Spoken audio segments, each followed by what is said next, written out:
hoje começando um episódio aqui maravilhoso para te lembrar que você pode. E hoje você vai poder mesmo aprender muito com a Dani Bastos. Dani, que prazer ter você aqui com a gente. Muito obrigado por estar aqui. Gente, pessoa super busy, né? A Dani, olha esse livro, Como Empoderar as Suas Crianças. Coach, life coach, coach sistemática, terapeuta de casais, programa de televisão, enfim, gente, a mulher viaja pra lá e pra cá, já chegou de Chicago agora e é uma correria, e vai pra cá e vai pra lá, mas ela tirou um tempo pra estar aqui, pra dividir com a gente, com você, como ter uma vida mais leve.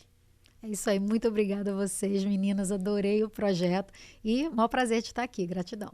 Obrigada, Dani. Você não vejo a hora, a gente já estava bem aqui batendo. A gente não perde parava, tempo, né? Não. E aí a gente assim, vamos começar, mas daí entrava um assunto super legal e a gente continuava, porque realmente eu já aprendi um monte de coisa aqui, porque a gente vem, né, os brasileiros principalmente, a gente vem de uma criação e a gente traz tudo isso com a gente, né, Dani? Toda essa criação que a gente teve, como que o pai educou, como que conversava com os filhos, através de castigos, como que educa. Gente, o livro dela é incrível, eu tava dando uma folhada aqui, tem bullet points, né? Tem os pontinhos, assim, de como fazer, e tão simples e fácil de ler, pelo bater de olho que eu e a Thali vivemos aqui, e assim, fala pra gente, conta, porque o nosso goal nesse podcast, Dani, é realmente trazer pra nossa comunidade brasileira ferramentas que vão ajudá-los a crescer, a ter uma vida melhor, a ter uma vida mais leve, a realmente alcançar a felicidade e a alegria que todos nós precisamos. E merecemos, né? E merecemos, exatamente. Melhor ainda. Muito bom. Então, conta pra gente. Primeiro, vamos lá, né? Mãe, duas meninas aqui maravilhosas, né? Casada já... Quantos 20 anos? 20 anos, ó, quase, eu tô quase 30. Então, tem muita história para contar. E pelo que eu vejo, o seu foco é realmente esse, família, né, filhos, educação. Conta pra gente como tudo começou, quanto tempo você tá aqui. Conta um pouquinho da sua história primeiro pra gente entender e depois vamos dividir esse monte de conhecimento que tem aí dentro. Não, uma delícia, né? Porque assim, eu vim parar nos Estados Unidos, vim visitar minha melhor amiga, Andréia também. E ela me apresentou o meu marido no dia seguinte que eu cheguei. Uau! Meu futuro marido. 27. Nossa, pai! Yeah. E aí, ele me pediu em casamento em uma semana. O quê? Mentira! Ele falou que ia casar comigo. Ele me falou assim, eu vou casar com você até tanto tempo e até tanto tempo você vai ter um filho meu. Foi exatamente determinada, hein? O que aconteceu. Aí eu vim para passear, vim para passar um mês. Eu tava de férias da pós-graduação e da TV em São Paulo. E vim de jornalista do Brasil. Jornalista do Brasil, no Brasil. Trabalhei na Bandeirante, na Rede Sesc Senac de televisão. E estava aqui de férias. Vim passar meu aniversário 16 de dezembro. Vim passar Natal e Ano Novo com a minha amiga e ia voltar. Quando acabasse as férias, solteira. Uau. Aí tinha acabado o noivado, já tinha um ano. Encontrei com ele e a gente nunca mais se desgrudou. Do primeiro dia, eu conto 20 anos, porque desde o dia que a gente se conheceu, a gente não se desgrudou mais. Eu não voltei pro Brasil. Você não voltou, não você voltei. Ficou. E você não veio preparada para ficar? Amor, eu vim com a mala. E foi isso. Minha irmã teve que desmontar meu apartamento. Que loucura. Fechei a pós-graduação. Nossa! Foi uma coragem mesmo, mas eu acho que tinha uma coisa, eu acho que tem umas coisas na nossa vida que eu acho que tem uma predestinação. A gente não explica, né? Não explica. Eu não conseguia voltar. Ele falou, vou pedir suspensão de vista, e pediu. Aceitaram, eu voltei ao Brasil porque meu pai ficou doente. Ele foi atrás, aí já pediu em casamento para minha família, já voltei casada. Uau! Já voltei e casei. Então foi isso. Agora tenho a Liv, de 15 anos, a Nina, de 8. E minha carreira, eu sempre fui jornalista, então sempre escrevia para alguns jornais e continuava colaborando com isso. E comecei a fazer psicanálise, comecei a fazer formação em psicanálise, aí comecei o coaching. Aí o coaching eu me apaixonei, adoro psicanálise, mas eu adorei o coaching porque achei muito prático. E eu acho que todos os processos terapêuticos maravilhosos, cada um tem, eu não acho que tem um melhor que o outro. Eu acho que tem pessoas que se identificam com um processo mais do que o outro. Mas conhecer outros métodos foi ampliando o meu leque. Você concorda comigo que quando você faz terapia ou coaching ou algum determinado a linha de pensamento, seja no coaching ou na terapia, você aprende coisas diferentes? Sim. Cada vez que eu faço terapia ou que eu faço algum tipo de coach, PNL, física quântica, todas essas coisas, eu aprendo algo diferente que acrescenta no meu conhecimento e me faz uma pessoa melhor. E faz a minha vida melhor. Então, é exatamente isso que você falou. Não é que tem um método melhor que o outro. Sim. Simplesmente são métodos diferentes que trazem estratégias diferentes e que vão nos ajudar em áreas diferentes das nossas vidas. Sim. Eu trabalho muito com casal. Então, eu falo que quando o casal chega, ou quando uma pessoa chega para uma sessão, ela vem com uma caixa de ferramenta vazia. A cada sessão, a gente vai enchendo ela de ferramenta. Então, quando a situação se apresenta, quando o desafio da sua vida se apresenta, você está equipado. Tem que usar uma Entende? ferramenta.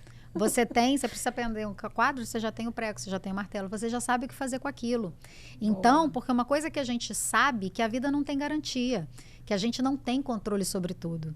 Então, o que você tem que se munir é de conhecimento, né? De conhecimento de recursos mesmo, emocionais, porque eu acho que a gente e esse livro é parte disso, é de um projeto que eu tenho de alfabetização emocional. A gente não sabe identificar os sentimentos, a gente não sabe comunicar os sentimentos. Então, a gente vem de uma educação quase sempre violenta, nossa comunicação é violenta e agressiva, você vê os casais se comunicando, parece uma briga. Né? E a maioria. Exemplos, adoraria. Então, as pessoas acusam umas às outras. As pessoas numa briga, geralmente em casal, eles. Você me fez isso e tal. Eu tenho um curso de casal que eu dou no Zoom, eu dou muitos cursos também. Então, a comunicação entre o casal é mesmo um querendo mostrar superioridade sobre o outro ou querendo ganhar um argumento. Eu falo, quando um ganha, o casal perde. Sabe? Ô, Dani, olha só, você falou isso é muito importante. Explica com que facilidade ou como você pode tornar isso fácil, porque você falou uma coisa muito importante. Toda vez que a gente está discutindo, seja com casal, seja com alguma situação de trabalho, seja o que for, você sempre vai querer mostrar o seu lado da história e por que o outro está errado. E aí você acusa. Sim, acusa. Ok? Quando que a realidade, se a gente falar sobre os nossos sentimentos, olha, Renato, você fez isso. Você me fez sentir insegura, ou você me fez me sentir triste, eu me senti menosprezada. E você falar dos seus sentimentos, você desmonta a outra pessoa. Mas é tão difícil, e eu falo por mim, começando de mim mesmo, como é difícil a gente... Olha, eu não gostei disso porque eu me senti mal, ou porque eu me senti rejeitada, ou porque eu me senti abandonada, ou porque eu me senti... Porque é muito difícil por ser humano falar sobre as suas emoções. Sim. E as emoções, elas precisam ser vividas e expostas para que sejam... Para que você compreendidas Sim. e para que você possa passar para o próximo estágio. Sim. Porque se você está triste e você não pode mostrar para ninguém que você está triste e você segura aquela tristeza, quando é que você vai parar de estar triste? Sim. Eu só vou pontuar uma coisa que você começou falando e depois... no curso, eu faço uma separação de sentimento e não sentimento. Vocês conhecem isso? Sim. Sentimento e não sentimento. Sentimento é aquilo que eu sinto. Eu estou muito triste, eu fiquei muito frustrada, eu me senti humilhada, eu me senti diminuída. Mas nunca você me fez sentir. Então, isso é um não sentimento. Você está culpando o outro pela forma que você se sente. A forma que você se sente é sua. É sua. É sua. Então, você tem que tomar responsabilidade pela forma que você se sente. Você pode falar o que você quiser para mim. Então, não posso falar, você me fez sentir. Não. Eu me sinto. Eu me sinto assim quando você faz isso. Vou Posso te dar falar? um exemplo. Vou te dar um exemplo. Isso é sério? É isso super muito sério. E são nos detalhes mesmo que a gente pega uma comunicação violenta e uma comunicação passiva-agressiva. Uma comunicação que é gaslighting, que você coloca a culpa no outro, de uma maneira de uma maneira mais sutil. Então, é uma manipulação, uma forma de manipulação. Hoje tem vários termos psicológicos que a gente usa para esse tipo de manipulação, da pessoa também se fazer de vítima e colocar sempre a culpa no outro sem tomar a responsabilidade. Certo. Então, por exemplo, eu sempre explico que não tem justificativa para uma pessoa xingar a outra. Eu chamar você de um nome feio e tal, e aí isso acontece muito no casal. Vou dar um exemplo simples. O homem fala, às vezes, muito que a mulher é maluca. Ah, essa maluca, você tá doida, não sei o quê. Isso é uma desqualificação. Por que é uma pessoa maluca, uma pessoa doida? Uma pessoa que não está ciente das suas ações. Uma pessoa que não tem responsabilidade pelo que faz e que fala. E nem pelo que sente. Entende? Então, quando você fala para ele, eu me sinto desqualificada. sabe? Você tá me chamando de maluca. Isso me desqualifica. Como é que eu converso com você? Eu sou maluca? Como é que a gente pode ter uma conversa sensata? Então, aí né? sim você pode trazer a responsabilidade para ele. Mas aí responsabilizar pelo termo pesado e dizer como que eu me sinto quando eu sou chamada de maluca. Entende? Então, assim, como é que eu converso? Como é que a gente continua daqui para frente uma conversa se eu sou doida? Partindo do, sabe? Então, é uma forma de fazer o outro entender e trabalhar escuta. Relacionamento é escuta. Porque a gente já discute, a gente vai falando, já pensando, o outro falou, a gente não escutou, e a gente está pensando no que vai responder, como contra-atacar. Tipo assim, agora eu vou dar uma resposta de mestre, né? Então, assim, você vai... As pessoas não se sentem, e a gente fala muito em empatia, a primeira empatia é a escuta. Então, assim, o que a pessoa está te comunicando? E isso entre as amizades também. A pessoa, você está falando para ela que você tem um determinado problema, que você sofre de uma coisa, ela está te chamando para fazer uma coisa que é completamente contra a sua natureza. Você fala assim, gente, essa pessoa me enxerga? Ela me ouviu em algum momento? Ela está entendendo o que eu estou querendo comunicar? Porque a comunicação não é a oratória só de eu falar. Não, é o entendimento. O princípio da comunicação é o entendimento, é a conexão. Então, isso é muito importante. Aí, a nossa comunicação entender o que o outro está falando e da perspectiva dele, sabe? A gente geralmente impõe quem a gente é ou o que a gente sabe para cima do outro. A gente projeta o que a gente queria. As pessoas se relacionam. Deixa eu ver se eu tenho da Thalia aquilo que eu quero. Deixa eu ver se a Andréia está me dando aquilo. Você não me dá aquilo que eu preciso. Você não me dá, assim, o que você dá, com o que você chega. Então, eu falo que tem lealdades, eu trabalho com constelação familiar. Então, você faz, às vezes, uma lealdade por menos. Eu tiro de você e você tira de mim. Tem casal que tira vantagem um do outro. Eu, às vezes, começo a trabalhar com um casal que a dinâmica deles é tão perniciosa que, assim, eles medem, se cair um grão de sal, eles disputam aquele grão de sal ali, ó. Tem mais um pro seu lado. Aqui não tem generosidade. Eu trabalho muito com meus casais camaradagem. Fala, cara, seja camarada do seu parceiro. Você tem ali uma pessoa que, se você está disposta a viver o resto da vida com ela, viva bem. Não viva com um inimigo dentro de casa. Não viva com uma pessoa que você disputa as coisas. Faça de coração, faça de bom grado. Porque isso aí é a sua vida, né? Me diz a qualidade, me mostra a qualidade das suas relações que eu te digo se você é feliz ou não.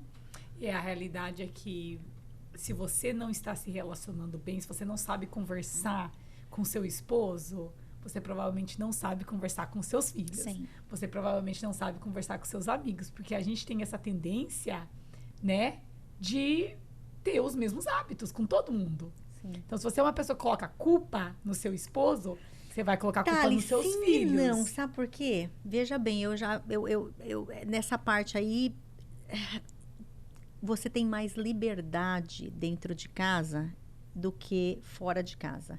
Então, às vezes, você não vai tratar o seu amigo e falar com o seu amigo como você fala lá com seus esposos e com seus filhos. Seu amigo chegar na sua casa e derrubar um copo de água ou quebrar alguma coisa, não, imagina, Thalia, que isso? Não, imagina, não se preocupe. Que isso, acidente?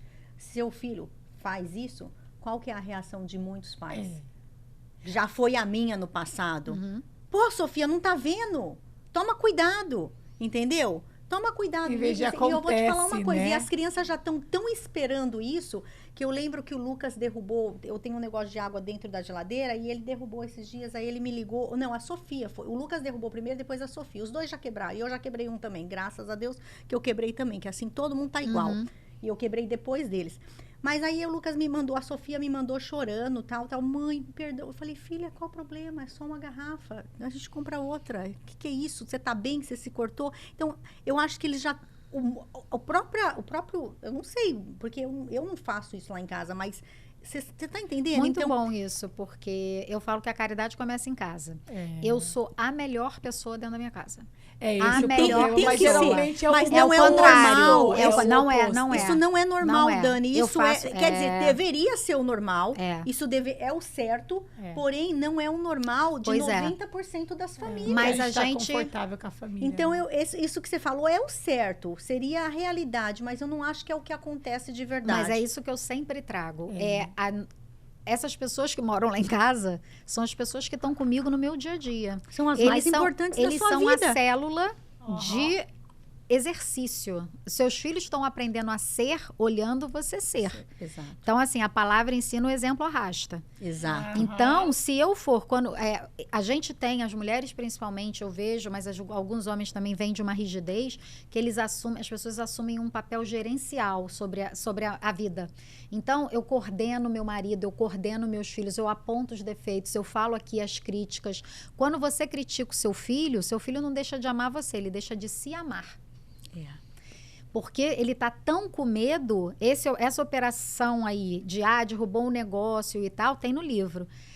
A mão das crianças, ela é menor. Eles estão num corpo em desenvolvimento. Essas coisas eu contextualizo no livro, porque eu acho importante que os pais saibam que criança não erra porque quer. Você quebra uma coisa porque Claro quer? que não. Ninguém quebra uma coisa porque quer. Ninguém derruba um vinho no tapete da casa da amiga porque quer. Acidentes acontecem. Agora, com a criança, tudo é feito de um tamanho grande, a mãozinha da criança ela é menor.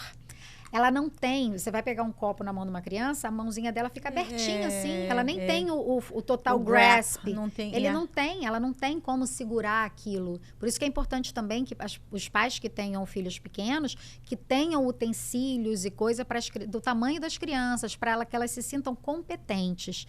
Se sentir competente, quando eu escrevi esse livro, a maioria das mães que me procuravam falava assim, meu filho, eu queria muito dar autoestima para o meu filho tem autoestima baixa. Eu falava, autoestima é só ele mesmo, é alto. Ele vai desenvolver. Então, self-esteem é uma coisa que vem de dentro para fora. Você não pode dar para o seu filho. Pode ajudar. O que você pode criar é um environment, um ambiente, uma estrutura em que ele se sinta tão confiante que ele vai dar conta muito bem das adversidades da vida. Mas como que se constrói essa confiança? Deixando ele ser livre, inclusive para cometer erros. Então, quando eles erram, it's ok, filho, como é que a gente faz? Eu tenho um exemplo no livro, que a minha filha, quando tinha uns 4 anos, a Liv, ela passou um batom vermelho, e daqui a pouco eu chego no banheiro, tinha uma cortina de box branca, e ela tinha limpado o batom vermelho na cortina branca. Aí eu chamei ela, falei, filha, você limpou o batom aqui na cortina branca da mamãe? Aí ela falou, limpei. Uma criança que nunca sofreu punição nenhuma. Eu não crio minhas filhas com nenhum tipo de punição e castigo, porque eu não acredito que eduque. Né? Tem uma frase que eu acho muito linda, que eduque as crianças para não precisar punir os adultos. Se as crianças fossem educadas com amor e com educação e com ensinamento do que certo é errado, porque eles não sabem, a gente acha que vem embutido, né? Tipo, você não está vendo que isso é errado? Não, eles não têm repertório de vida. Eles não têm como contextualizar que aquilo é certo ou errado. Eles vão aprendendo com o tempo. E a PNL tem um pressuposto que não há intenção negativa. Exato. Então, que a primeira intenção é sempre positiva. E aí, o que você pensa com uma criança de 4 anos que limpou a boquinha numa toalha branca? Ela queria tirar o batom. Essa foi a intenção. Ela queria tirar o batom. Ela viu uma toalha, ela limpou o batom dela.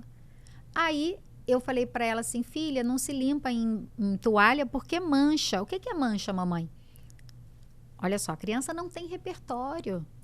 Filha, mancha é aí eu fiquei, né? Tem que faltar vocabulário. Aí para você ver o quão pouco eles sabem. Por que criança limpa na sua manga de camisa o molho de tomate na boca dela? Você já viu criança que pega a sua limpa na própria... Ele sujou a boca. Ele tem uma intenção, limpar a boca. Porque, na verdade, quando fica sujo, a gente quer limpar. Então, ele pega o que tem. Ele não tem esse recurso. Se limpa com napkin, com um guardanapo ou com uma coisa. Ele vai pegar o que tem. Então, ela queria tirar o batom, ela limpou no coisa. Aí eu falei, filha, mancha é uma transferência de textura de algo que tem cor, pigmento. Obviamente, falei com a linguagem dela. E que manchou. Então, o que a gente vai fazer agora? Vamos procurar no YouTube como é que tira mancha de batom vermelho. Porque quando a gente faz algo errado, a gente tem que corrigir. Então, você ensina ela a não pensar num problema como um impedimento, mas como solucionar. Como resolver problemas. E eu falei para ela assim, você não teve nenhuma intenção de estragar aqui. Mesmo quando a gente tem boa intenção, às vezes a gente erra. Então, se eu pisar no seu pé, eu não vou sair do meu lado para pisar no seu pé. Mas eu te machuquei. Então, eu vou falar, Thalita, desculpa, eu não tinha intenção. Você precisa de um gelo, machucou? Então, eu vou tentar make-up, vou tentar compensar você por um erro que eu fiz. Aí eu falei pra ela, então, o que a gente faz? Manchou a toalha. Aí ela falou, desculpa, mamãe. Eu falei assim, mamãe, não tô brava. Porque eu nunca fico brava, sabe? E eu falei assim, tá tudo bem, a gente agora vai consertar.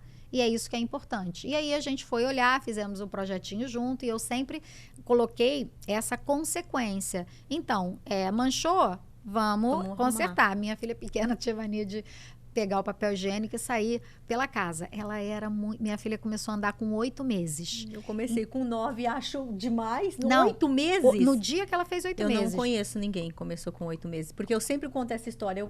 Eu comecei a andar com 9 meses. Também. E 9 meses é bem muito cedo, né? Mas a minha era... Ela quando fez 8 meses, no dia... Ela saiu andando. Ela era tão bebê e tão pequenininha que meu cérebro não registrou. Ela foi, eu só vi quando ela voltou. Falei, Jesus, ela tá andando. Aí eu dei um grito, falei pro meu marido, Nina tá andando. Começou Essa é a mais nova? A mais nova. Ela veio pronta. Então, com 8 meses, ela era muito bebê.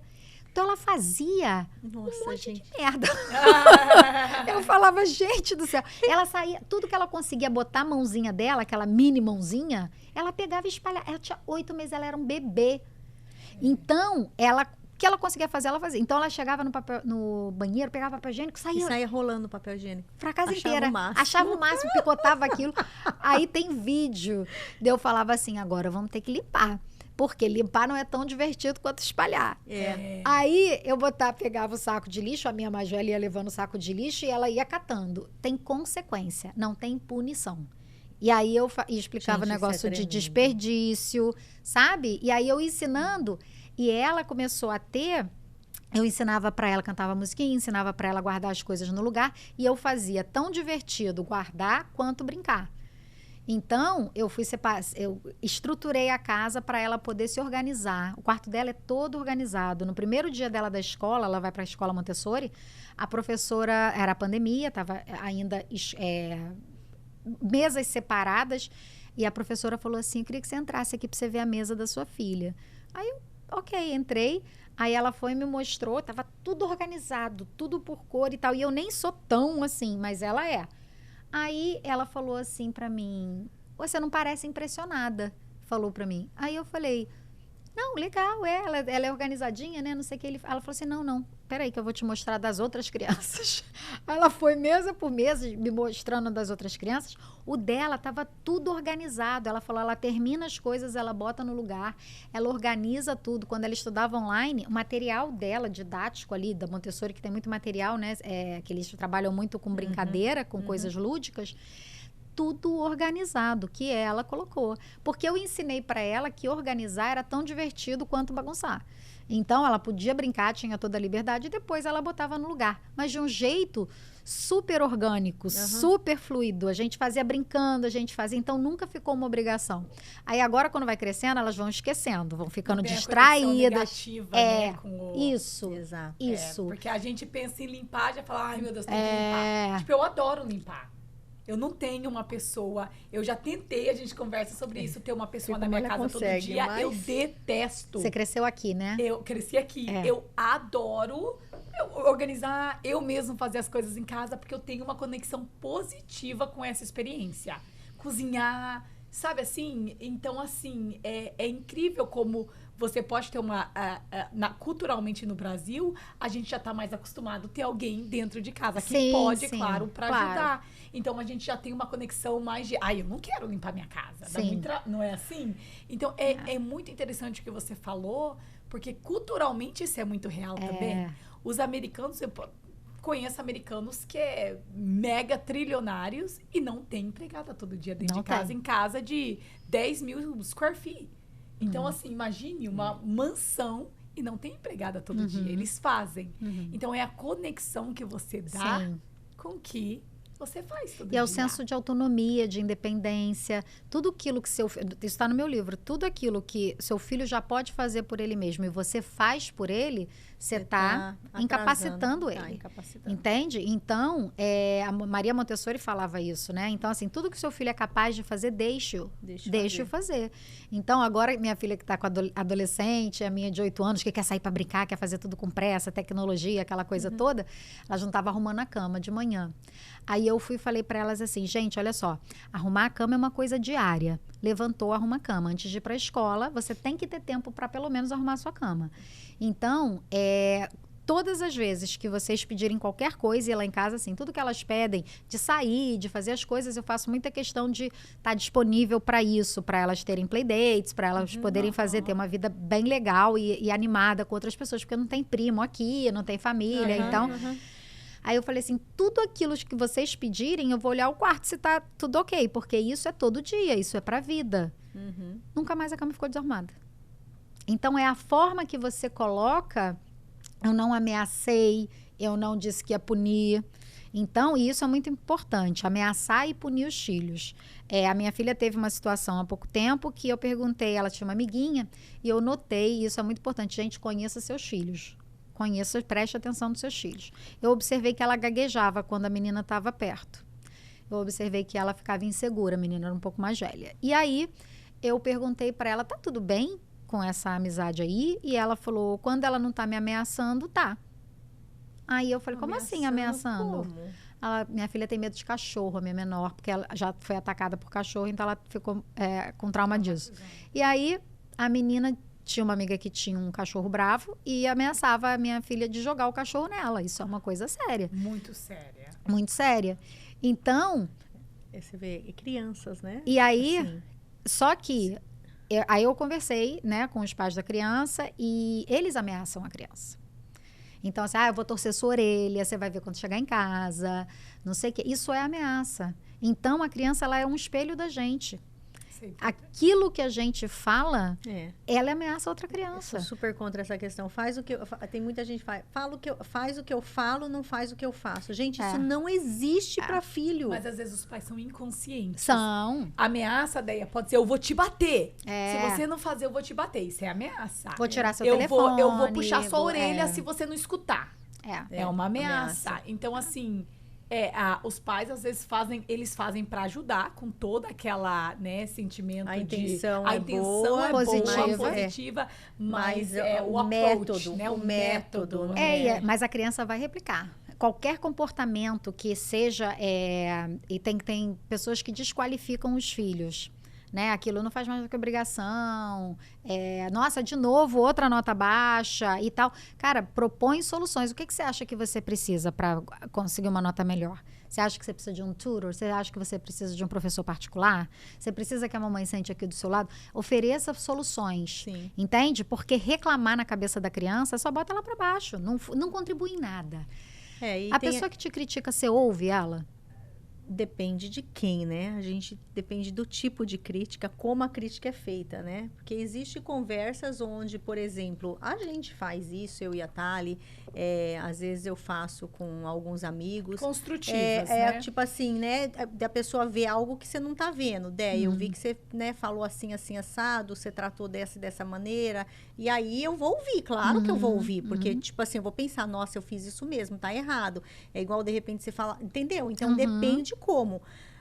Eu acho que toda é a maneira, às vezes a gente fala a coisa certa na hora errada ou da maneira errada, ou da maneira errada. Então, se você chegar para mim, eu sempre falo isso, é como você entrega. Como você entrega. Então, o jeito que eu vou falar com a Thali, se eu ver alguma coisa, vai ser amiga, né? Com amor, com carinho, porque I care, né? Eu me preocupo, eu amo. Então, eu acho que tudo é a maneira de como você entrega isso tudo.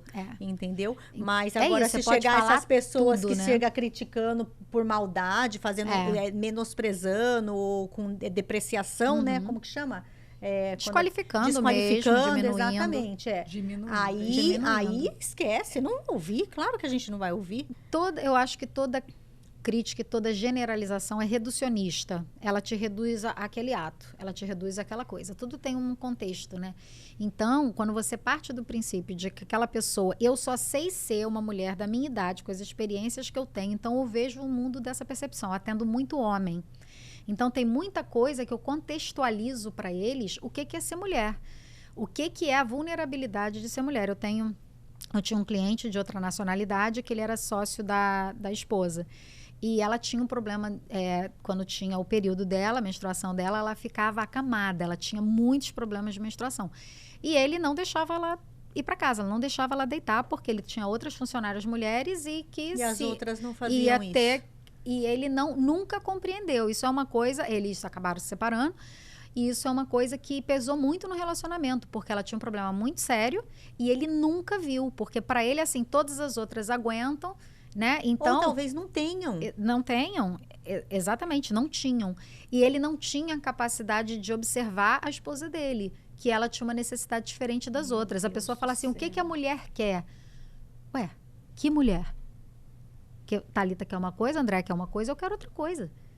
A gente não tem essa generalização. Toda generalização é reducionista. Não sou obrigada a querer o que você quer. Então, o que eu quero? Então, essa comunicação entre os parceiros, e tem muito isso na comunicação entre homem e mulher. O meu curso de casal é muito legal. Já teve casal assim, que está casado há 26 anos. Eu quero fazer. Nossa, eu já estou aprendendo um monte aqui com você, Dani. Eu quero fazer. Então, é bem bacana, porque assim, você pega... Eu trabalho muito também com casal intercultural, né? Internacional, intercultural. Ótimo, é ótimo. Casal com duas... O meu, eu nunca tive relacionamento com um brasileiro. Então... agora eu tô já namorando há 6 anos culturalmente, mesmo eu chegando aqui com 12 anos, tem muita diferença. É diferente. Sim, porque nós temos essa coisa de família, de, né, você, tipo, eu quero ver meus filhos todo dia, né? Ou eu, tipo, quero estar perto deles sempre. Eu ligo todo dia, aquela coisa. Aí você vê os americanos que são um pouco mais individualistas. Fala com o filho uma vez por semana, aí começa aquela coisa de generalizar. Nossa, mas você só fala com ele uma vez por semana? Isso não é bom. Tem um julgamento.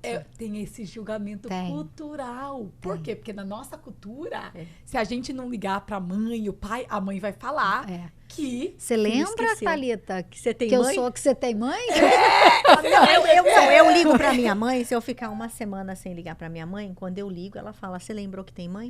Então, você tá entendendo? Então você Mas a nossa sociedade é muita culpa. Mas você sabe que eu faço a mesma coisa com os meus filhos hoje, né? Quando eles demoram muito pra me ligar, ou eu fico 2 dias, porque eu falo com eles todos os dias no FaceTime, todo dia. Quando a gente fica, tipo, se não ligar um dia, no outro dia, você lembrou que tem mãe? A nossa criação foi muito isso. A gente colocou muita culpa nas relações. Agora, isso que você falou é muito interessante, porque não tem um certo e errado, mas quando a gente cresce aqui ou cria filhos aqui nos Estados Unidos, a gente tem que adaptar os filhos para a sociedade americana. Porque eles vão sair de casa muito cedo. Eu tô pegando muito filhos de brasileiro que não estão se adaptando no college e não estão se adaptando no casamento. Estão casando e separando, porque a mãe brasileira, ela cria um ninho muito gostoso, porque a mãe brasileira cria com apego. Sim. Então, eu não gosto dessa nomenclatura. Eu sei que ela significa uma coisa boa, mas eu acho que criar com vínculo é uma coisa e criar com apego é outra. Porque o apego é uma coisa que você quer para você, que você não prepara para o mundo. O vínculo é uma coisa inquebrável. Você vai nutrir aquele vínculo para sempre. Então, é uma criança que ela... emocionalmente ela é vinculada a você, mas não é codependente de você. Sim. Então é diferente. Então o que está acontecendo? As mães fazem tudo que os filhos querem. A nossa geração é uma geração que teve menos filhos. Então aqueles filhos viraram o sol da nossa vida. Antigamente as mulheres tinham 10 filhos, 15 filhos, entendeu? Então, e é incrível depois que, como tem muitas coisas que você faz no primeiro que você já não faz no segundo e não faz no terceiro, Imagina né? com 10, gente. Imagina com 10, entendeu? Eu falo que depois de 3 filhos, falta mãe para todo mundo. Porque você não é mais uma mãe completamente presente para todos os filhos. Primeiro que quando um tá ali fazendo uma coisa, você tá grávida. Daqui a pouco você tá parindo no puerpério. As outras crianças estão se virando. Então, hoje, a gente quer ser onipresente. A nossa geração tá fazendo com os filhos, eu dou para os meus filhos tudo aquilo que me faltou. Eu sou para os meus filhos a mãe que eu queria ter. Só que a mãe que eu queria ter é uma mãe idealizada. Não é uma mãe possível. Entende? E aí você tem que ver se aquele filho precisa dessa mãe que faltou para você. Que talvez a sua falta não é a falta do seu filho. Então, eu tenho 2 meninas, Liv e Nina. Liv é uma criança completamente diferente da Nina. Então, eu, por exemplo, trabalhava full time quando a Liv era pequena. Fiquei 1 ano e meio com ela, amamentei por 2 anos as 2 filhas, era uma coisa que para mim era super importante, era a mãe que eu queria ser. Eu entrei muito nisso, não era a mãe que eu queria ter, era a mãe que eu queria ser. Então, enquanto elas eram muito pequenas, eu fui a mãe que eu desejei ter, que eu desejei ser. Não, sabe? Não eu queria amamentar, eu queria curtir aquilo, eu queria nutrir esse vínculo, eu queria aproveitar, eu queria estar presente nos primeiros... Isso é um privilégio, não é todo mundo que pode, e eu tenho consciência de que isso é um privilégio. Sim. Então, mas eu fiz essa escolha, apertei daqui e dali e fiz essa escolha. Então, a Liv foi para a escolinha, elas vão para a escola Montessori desde pequena, que é um método que ensina autonomia, que ensina as crianças a pensarem por elas mesmas, ter um pensamento crítico, fazer uma análise, sabe? Não ser levada pela massa. E eu gostei muito disso e eu sempre criei elas dessa forma. Então, a Liv, quando eu mudei para a Flórida, eu fiquei mais tempo em casa. Comecei a trabalhar de casa e eu comecei a ser aquela mãe que eu queria ser, de ir para as excursões da escola, para participar das coisinhas na escola. Às vezes eu dou palestra na escola delas, faço atividades com as crianças na sala. Eu observei que a Liv não gostava. Uau! Eu observei que aquela era a mãe que eu queria ser, não a mãe que ela queria ter. A escola era o ambiente dela. Ela tem muitas amigas. Ela é a popular. Ela é a mais velha? Ela é a mais velha. Ela é a popular mesmo. Mas eu falo que ela não é popular, ela é amada, ela é querida. Todo mundo gosta dela. Eu fui na reunião de pais e coisa agora essa semana, e aí as professoras falavam assim, ai, ela é tão doce, nossa, sua filha é so kind, eles falam kind, ela é tão boa, ela é uma graça, ela tem um sorriso que desarma todo mundo, e ela faz cheerleading, não sei o quê, e ela é amiga de todo mundo. Aí eu via que na escola era a parada dela, assim. Todo mundo gostava dela, ela gostava de todo mundo, era o espaço dela. Ela não queria aquela vigilância ali. Ela aquilo sozinha, né? E aí eu ia nas excursões, eu fazia amizade com os professores, com todo mundo, e eu sentia que ela não curtia aquilo, não. Aí, quando ela foi para a 8ª série, ia ter uma viagem para Orlando, e como eu sou muito despojada e tal, descontraída, tenho esse papo com todo mundo e tal, me dou bem... Os professores, pô, Dani, vai aí para Orlando, era para Orlando, festa de formatura de 8ª série, né? Vai para Orlando, a gente vai para Orlando, vai passar o dia, depois volta no ônibus, não sei o quê. Os professores doidos para eu ir. Aí, chegamos no carro, fui levar ela e as amigas para casa, e a amiga dela, Dani, você podia ir, hein, na excursão, eles estão precisando de paz. Aí eu vi a Liv, aí eu virei para a Nia e falei assim, a amiguinha dela, falei, olha, você quer que eu vá? Porque para você eu sou a mãe legal, mas eu sou a mãe da Liv. Embora eu seja... Aí a Liv, não, mas você é uma mãe legal. Aí eu falei assim, mas sou a sua, né, filha? Aí ela... Eu falei, você não queria que a mamãe fosse, né? Aí eu falei, nunca se sinta mal de me dizer a verdade. Mas antes disso eu percebo. Já a minha pequena adora. Vai ter um negócio na escola, mamãe... Mãe, por favor, você vai? Mamãe, vai ter que escolher a pessoa VIP. Eu vou escolher mamãe. É você. Não sei o quê. Ela já adora. Eu vou para a escola, ela fala, minha mãe, e tal. Ela já adora. Ela também é super popular, tem um monte de amiga, mas ela curte. Então, a importância de você observar o seu filho e o que você precisa ser para aquela criança. Porque as pessoas são diferentes e elas precisam de coisas diferentes. Uma vai precisar de espaço, outra vai precisar de impulso, outra vai precisar de que você tenha, sabe? Essa presença mais, ela sente mais falta, a outra já mais independente. Então, cada uma é de um jeito. E você tem que ser uma mãe diferente para a necessidade dos seus filhos. E eu falo, não dá tudo o que te faltou. Porque o sujeito se forma na falta. Quando você não dá tudo para o seu filho, ele fala, eu sou capaz. Eu consigo. Se minha mãe acredita em mim, eu sou capaz. Eu consigo. Sabe uma coisa muito importante, e a gente tem mania muito de falar isso, e você ouve as pessoas falando isso como se isso fosse algo muito bom. E que realmente a intenção é boa, né? Olha, eu vou tratar as pessoas como eu gostaria de ser tratado. Né? Você fala assim, não, você tem que tratar o outro como você gostaria de ser tratado. Ou seja, você gosta de ser bem tratado. Mas é exatamente isso que você está falando. né? A gente quer dar para os nossos filhos aquilo que a gente pensa que é bom para eles. Mas por quê? Porque é bom para nós. Mas o segredo é você descobrir como eles gostariam de ser tratados. Sim. Que tipo de mãe que eles gostariam que você tivesse? É a mãe que está ali na escola todos os dias nas excursões? 100%. Ou é a mãe que não? Então, é importante a gente perguntar. Essa semana, foi o dia que a gente foi lá. A Vanessa foi até comigo pegar a Sofia. E ela teve... E aí, eu recebi no grupo, porque a gente tem um grupo de mães, porque ela faz vôlei na escola e faz cheerleading, faz dance. Cheerleading, né? Também. Eu não acho que... Eu não Deve sei ser dance. É dance mesmo. Só que elas estavam dançando no jogo, no final do jogo de vôlei. E eu comecei a receber um monte de coisa e tal. E aí, eu cheguei lá para pegar ela na escola. Eu falei, filha... A Nessa tava lá, ela lembra. Eu falei, filha, por que você não falou pra mamãe que você ia dançar? Eu queria vir ver. Ela, não, mãe, I'm fine, porque eu não queria. Ok. Entendeu? Porque, tipo assim, pelo menos perguntar.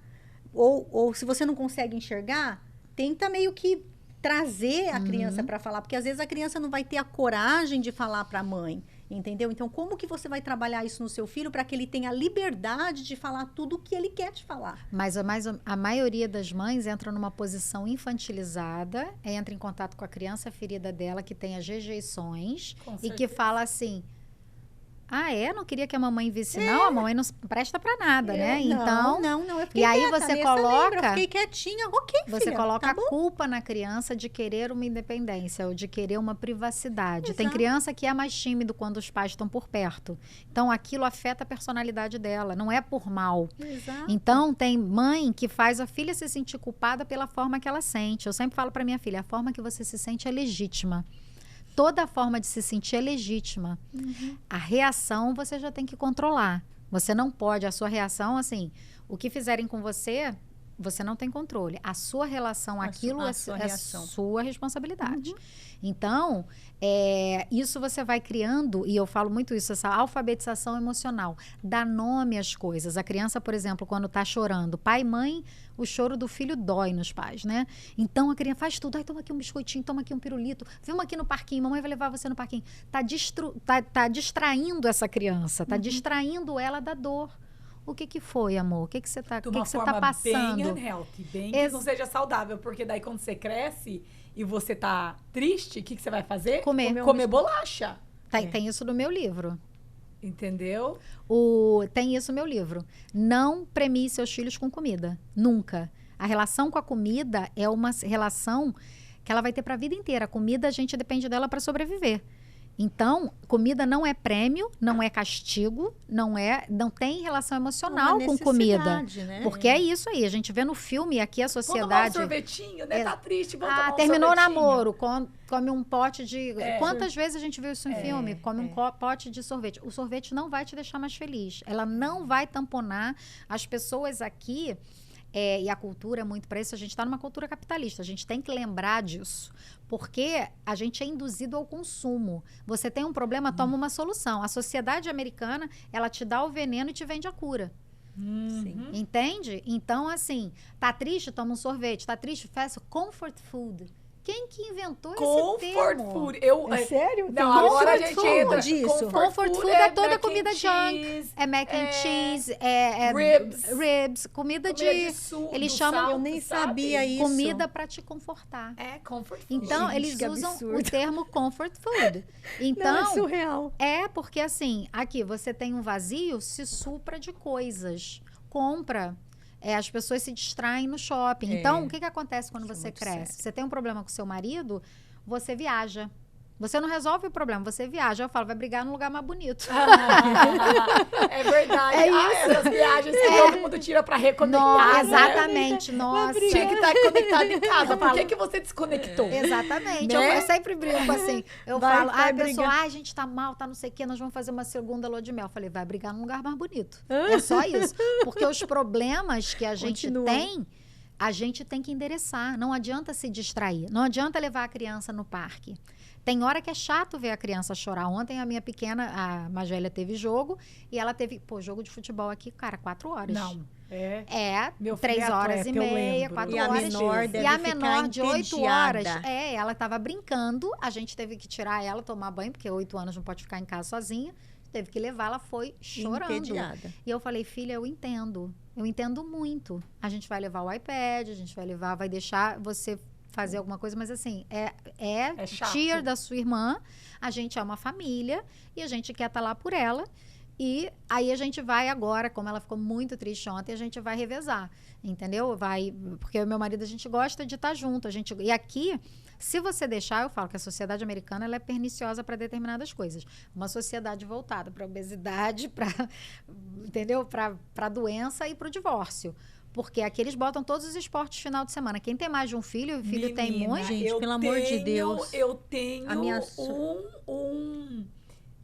como é que fala? Um relacionamento de love and hate muito com a cultura americana. Porque eu cheguei aqui com 12 anos. Eu tenho também. Então, assim, e meu filho era um baita de um atleta e minha filha hoje dança. Então, minha filha dança 14 horas por semana, em cima da escola, né? Que aqui é até as 3 horas da tarde. Então, ela sai de casa às 7h20 da manhã, ela volta 8h30 da noite, 4 vezes por semana. Ela não vai pra casa. E o Kelvin era a mesma coisa. E de noite e todo final de semana. Dever de casa. Campeonato. Tem coisa pra fazer. Dever Tem de campeonato. casa. E tem dever de casa e campeonato. Então, quer dizer, é isso aí. Pra família, que tempo que você tem pra sentar? Lá em casa, a gente não tem como sentar e jantar. Não tem. Porque vai Tem jantar que um horas? monte de 9 horas da noite. obrigação. Cada um janta num horário totalmente Exatamente. diferente. Então, isso pra uma família não faz sentido na cultura. A Sem sociedade contar- americana é pro divórcio. sem com certeza. contar- Acho que é pros advogados. É, né? Não, É. Dani, a questão é o seguinte, sem contar que nem a minha sorte, você também, pelo jeito, você tem um espaço grande entre uma e outra.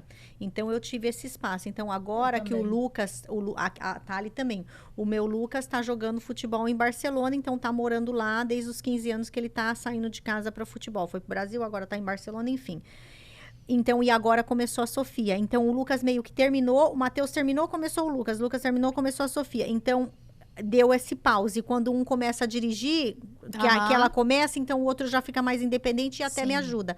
Mas, gente, eu lembro, quando você era criança, eu ia pro parque com eles, o Renato tem que ir para um canto com o Lucas e eu com outro canto para Sofia, porque são coisas diferentes. Não São, fica junto. entendeu? Final de semana, imagine um pai que tem um filho de 8 anos e um de 10. E todo final O de de semana 8 tem esporte. futebol, o de 10 joga pai basquete. vai pra um Aí, lado. final de semana, tem esporte. O que acontece? O pai vai para um lado com um e a mãe vai para o lado com o outro. E aí, o que acontece com a família e com o casal? Eu atendo muito adolescente. Isso é muito sério. Eles saem da high school. Eu tenho muita vontade de fazer um programa educacional aqui para que se mude isso. Porque as crianças já saem da high school em burnout. Burnout. Aí eu falo, eles inventam um negócio, daqui a pouco eu te dou uma pílula. 52% das crianças estão medicadas nos Estados Unidos.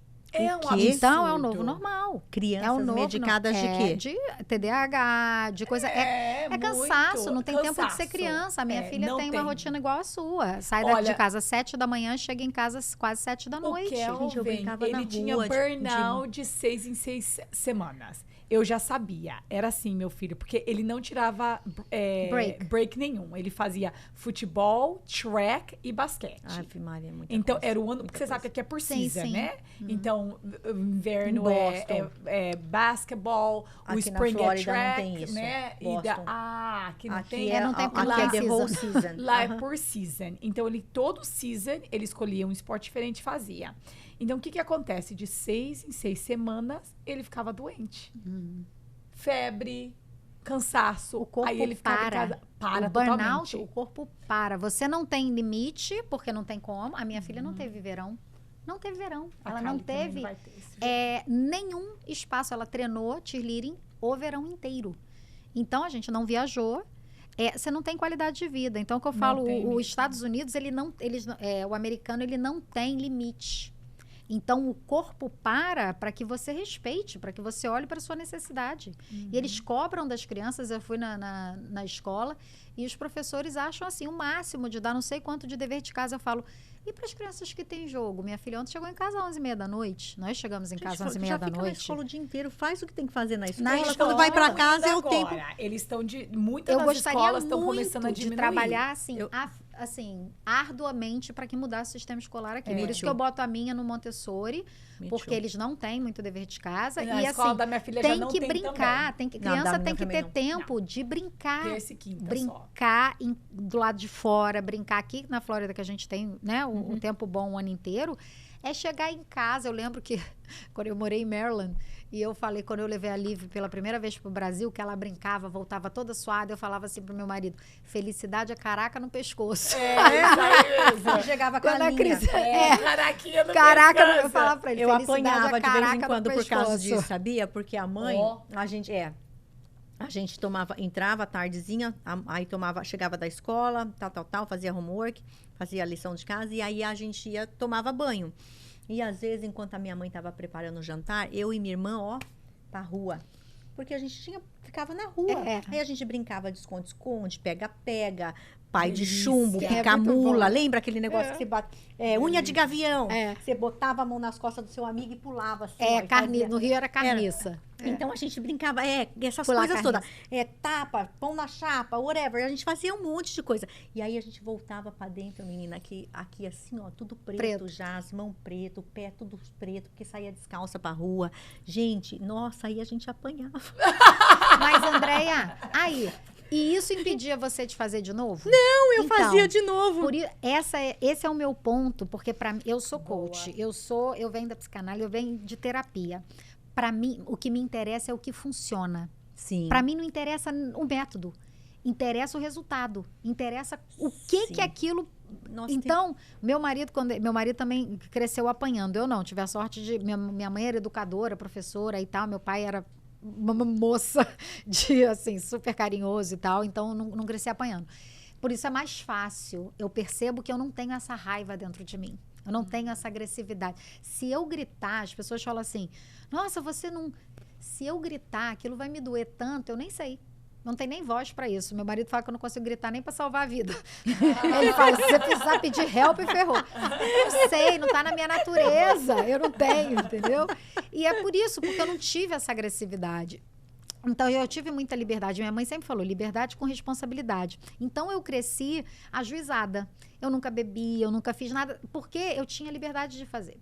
Então, eu não quis. E você escolheu eu não escolhi. E meu marido cresceu apanhando. Ele dizia assim, uma vez eu cheguei em casa, eu matei aula e fui jogar totó na casa de um amigo que tinha totó. Aí cheguei em casa, apanhei. No dia seguinte, matei aula e fui de novo pra casa do meu amigo jogar Não totó. resolveu nada. Aí ele falou assim, bater não adianta. Eu apanhei a minha infância inteira e a criança não deixa de... Você vê alguma pessoa que entra na cadeia e sai da cadeia, ele não aprende com aquilo. Ele entrou... Eu acredito na reabilitação, quando, no caso prisional e tal. Você tem que dar uma atividade. Você tem que colocar... você tem que direcionar aquela mente. Porque aquela mente está acostumada com a corrupção, com o desvio, com o crime. Você tem que direcionar aquela mente para o produtivo. Você tem que ensinar reabilitar. um ofício, reabilitar, colocar essas pessoas, nutrir essas pessoas de coisas boas, porque essas pessoas foram criadas no mundo violento. Sim. Geralmente, quando você olha a ficha dos presidiários, todos eles vieram de casos muito violentos. Sim. O Andrei Moreira, que é um professor de constelação familiar, um homeopata maravilhoso, ele fala assim, se você não curar suas feridas, você vai sangrar em quem não te machucou. Você vai sangrar em cima de quem não te feriu. Sim. Porque uma pessoa que sofre dores, ela inflige dor. Então, isso de bater, que eu sou absolutamente contra, porque realmente não oferece resultado, já tem pesquisas que comprovam que uma menina, por exemplo, eu falo principalmente de menina, uma menina que apanha e cresce apanhando, ela é muito mais suscetível de ficar numa relação abusiva, porque ela faz uma associação de que quem ama bate. Então, se minha mãe, porque eles não têm dúvida que pai e mãe ama, né? Que dão tudo para ele, gerou dentro da mãe, deu mamar, cuidou, fez, né? Tudo por eles. Então, aquilo é amor. É a única experiência de amor que a criança pequena tem, é o pai e a mãe. Que é aquele amor que eles acham, a princípio, incondicional. E aí, quando os pais amam, é aquela mãe, a mão que faz carinho, que afaga, não sei o que, é a mesma que bate...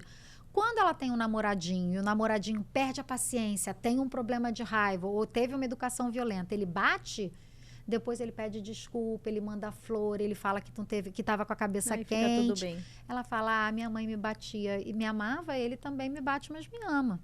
Então, ela é muito mais suscetível até de morrer na mão de um cara, porque você sabe que a violência, ela escala. Ela escala. Então, nada começa... As pessoas falam assim, nossa, ele me deu um empurrão. Ah, mas não foi um soco. Peraí, quando for um soco, amor, próxima é facada, você pode ter certeza. Porque a violência, ela escala. Então, as pessoas, quando a gente normaliza e banaliza a violência, em qualquer lugar é proibido bater nos outros. Por que que é permitido bater em criança? Por que que a criança não é olhada com respeito? Se você bater no seu animal, você é preso. É proibido bater em idoso, é proibido bater em mulher, é proibido em bater em adulto e bater em criança que é pequeno. Imagina a força de um adulto num corpinho infantil. A criança nem entende por que ela está... Mesmo que você explique para ela, ela não está entendendo por que ela está sofrendo violência física. Porque a gente não é feito para apanhar, a gente é feito para conversar. Nós somos seres sociais.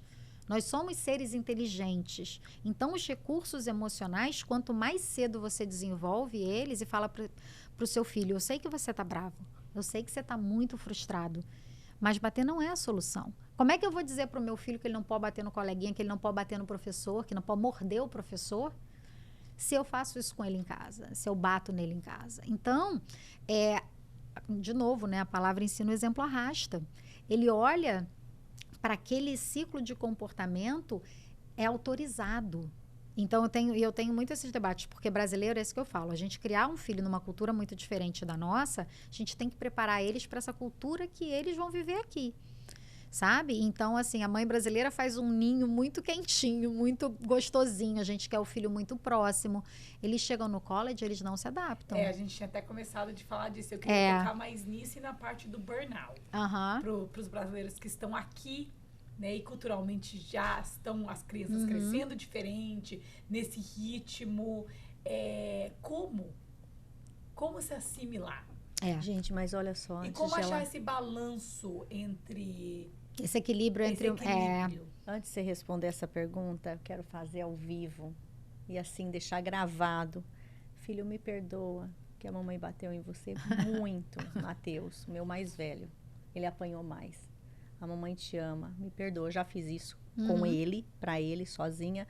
Mas quero fazer aqui ao vivo, a cores, para o mundo ver. Porque a gente comete muitos erros na vida por falta de conhecimento. É por isso que eu amo o conhecimento, porque o conhecimento, ele liberta, o conhecimento, ele muda. A partir do momento que você conhece. E aí, se você não aplicar, aí já é um outro problema, né? Porque muitos conhecem e não aplicam.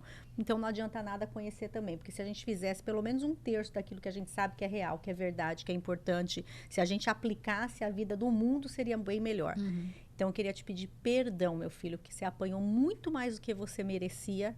Você não precisava ter apanhado. Você é um menino maravilhoso. A mamãe te ama e eu te peço perdão do fundo do meu coração. E eu não vou chorar. E eu queria pedir perdão pro Luquinhas, porque ele também toma umas surrinhas bem menos, né? Porque eu já tinha muito mais conhecimento e recursos, né? Eu apanhei muito quando eu era pequena, muito mesmo. Eu acho que eu apanhava pelo menos umas 3 vezes na semana. E era apanhar de fivela virada. Minha mãe virava o cinto e batia com a fivela. Então, o meu apanhava só de cinto ou de fio. Quando eu não achava o cinto, era o fio. Mas, e o Lucas também, me perdoa, filho. A Sofia quase nunca apanhou. Acho que ela apanhou 1 ou 2 vezes, é muito. Mas perdoa a mamãe, que a mamãe não sabia. Obrigado, Dani. Imagina, olha Obrigado, só, porque isso você abriu mais ainda a minha mente. Uhum. Às vezes é o jeito que a pessoa fala, a maneira que ela expõe isso, com tanta... É por isso que o seu livro é o best-seller, né, em New York, é isso, né? Ele ganhou um prêmio. Ele ganhou um prêmio em Nova York de notáveis, provavelmente por causa disso. Não vejo a hora de começar a ler o seu livro para aprender ainda mais, porque só de você estar falando aqui, a maneira que você... E é realmente exatamente o que você falou ali pra gente, quando a gente estava em pé antes de começar o podcast. A maneira que você coloca é tão simples, é tão esclarecedor, é tão claro, que eu já ouvi isso muitas vezes. A Thali falava comigo, mas ela não sabia falar comigo de uma maneira, ou talvez comigo não funcionou, mas funcionaria com uma outra pessoa. Mas o jeito que você falou comigo é tão profundo. Entendeu? É dom. Eu creio que é um dom que Deus te deu para que você possa mudar a vida de muitas famílias e mudar o destino, porque isso muda destino. Muda. Isso muda destino. Muda. O jeito que você... Isso muda destino. Isso é sério. Então, eu queria te agradecer do fundo do meu coração. Nossa, e é de uma Me perdoa, sabedoria. Karen, interrompi a sua pergunta, Não, mas eu tinha que foi fazer ótimo. isso, Foi tá? muito lindo. Eu acho muito legal, porque Isso é muito lindo. a amizade minha e da Andréia, nós temos... a gente acredita em coisas diferentes. Sim. Nós temos muitos pontos que não Divergem. que ela me ensina muito e eu ensino ela muito. E isso é um ponto que a gente já vem conversando há anos. Que maravilhoso. Anos. Então, foi super legal aqui você falar com tanta clareza que muita gente e até pessoas que a gente já teve, né, no podcast antes, convidados, eles não querem tocar muito no assunto, que é um assunto tão Polêmico, delicado, né? e tão polêmico. E para você ser assim super transparente hoje, e eu acho que tem um poder muito grande de você se abrir e falar, eu errei. Sim, sim. Né? Porque o que acontece, a gente acaba não querendo ser errado. Né? A gente justifica. Eu tenho uma coisa que assim, você não pode ensinar nada para alguém que acha que já sabe. Então, eu parto do princípio que eu tô sempre aprendendo. Eu também. Eu sou uma esponja. Eu também. Não. Eu não quero mostrar que eu tô certa. Eu quero aprender. Eu amo. Aprender. E isso é uma coisa que você vai desconstruindo o ego. Eu falo que filho é o dreno do ego. Eu não quero estar certa. Eu quero ter a verdade. Eu quero estar no caminho certo. Sim. Eu não quero estar certa, eu quero estar no caminho certo. Sim. Então, eu prefiro me reconhecer errada. Eu amo estar errada. Sim. Quando eu tô errada, eu aprendi uma coisa que eu não sabia. E isso não tem preço. Isso aí que você falou é lindo e é de uma humildade, de uma sabedoria, que eu acho que a humildade é irmão da sabedoria. Sim. Você não consegue ser sábio sem ser humilde. Não tem como. A arrogância, a prepotência, ela não tem nada de sábio, porque ela não tem espaço para aprender. Entende? Então, aí você perde muito. Por que eu te falo que isso é lindo, e que é sábio, e que é humilde? Porque eu falo para minhas filhas, eu não espero que você acerte. Eu não espero que você não cometa erros, que você acerte sempre. Porque uma pessoa que tem muito medo de errar, ela também não tem riscos. Ela também se arrisca menos. Ela também não tenta. Porque ela é tão reprimida. Então, eu falo para minhas filhas, não tenha medo de errar. Se você errar, nós vamos arrumar uma forma de consertar. A gente vai solucionar. Não tem nada que não tenha solução. Então, você pode criar o seu filho de uma forma que ele vai correr de você ou para você. Então, eu falo para ela, não tem nada que você faça que é desumano, ou que ninguém nunca viu, ou que a mamãe nunca passou, ou que eu nunca lidei. Tudo que você fizer, vem com a mamãe, vem para mim. Eu sou sua aliada, eu sou mãe, eu não sou amiga dela. Na constelação familiar, a gente tem muito essa distinção. Mãe é mãe, filho é filho, tem uma ordem, tem uma hierarquia. Mas essa hierarquia é de você ter uma autoridade, não ser autoritário. Sim. É diferente. É diferente. Entende? Muito. Você estimula o diálogo, você estimula a criança a argumentar, porque só ela vai precisar na vida. Então, toma bastante cuidado. Gente, quem cria menina, por favor... As meninas foram criadas para serem obedientes e para serem boazinhas. Essas meninas ficam sem voz. Então, essas meninas sofrem abuso e elas não têm coragem de falar, porque antigamente não podia queimar o filme, não podia causar constrangimento nas pessoas. As crianças eram literalmente abusadas e ensinadas a ficar quietas. Então, hoje a gente tem um trabalho enorme para conscientizar essas meninas que elas têm que falar aquilo que acontece com elas, que o corpo delas não pode ser tocado, que elas têm, sabe? Ela tem gerência sobre a vontade delas. Então, eu falo isso muito com os pais. Eu pego muita criança que tem alta sensibilidade, que é um transtorno de uma síndrome sensorial. Crianças que não gostam de abraçar, que não gostam de beijar. Elas se sentem mal, elas se sentem invadidas. Quando você cria uma criança aqui nos Estados Unidos, sem família, sem gente que chega, abraça, beija, não sei o quê. Quando chega no Brasil, eu faço logo, já mando a letra para os adultos assim, não agarrem as minhas filhas. Lembre que elas não os conhecem. Eu ia, quando a Lívia era menor, eu ia mais, que eu morava em Maryland. Antes de ir para a escola, né, você consegue ficar mais tempo no Brasil. Mas depois de escola, a minha esse ano não teve verão, então a gente não conseguiu ir.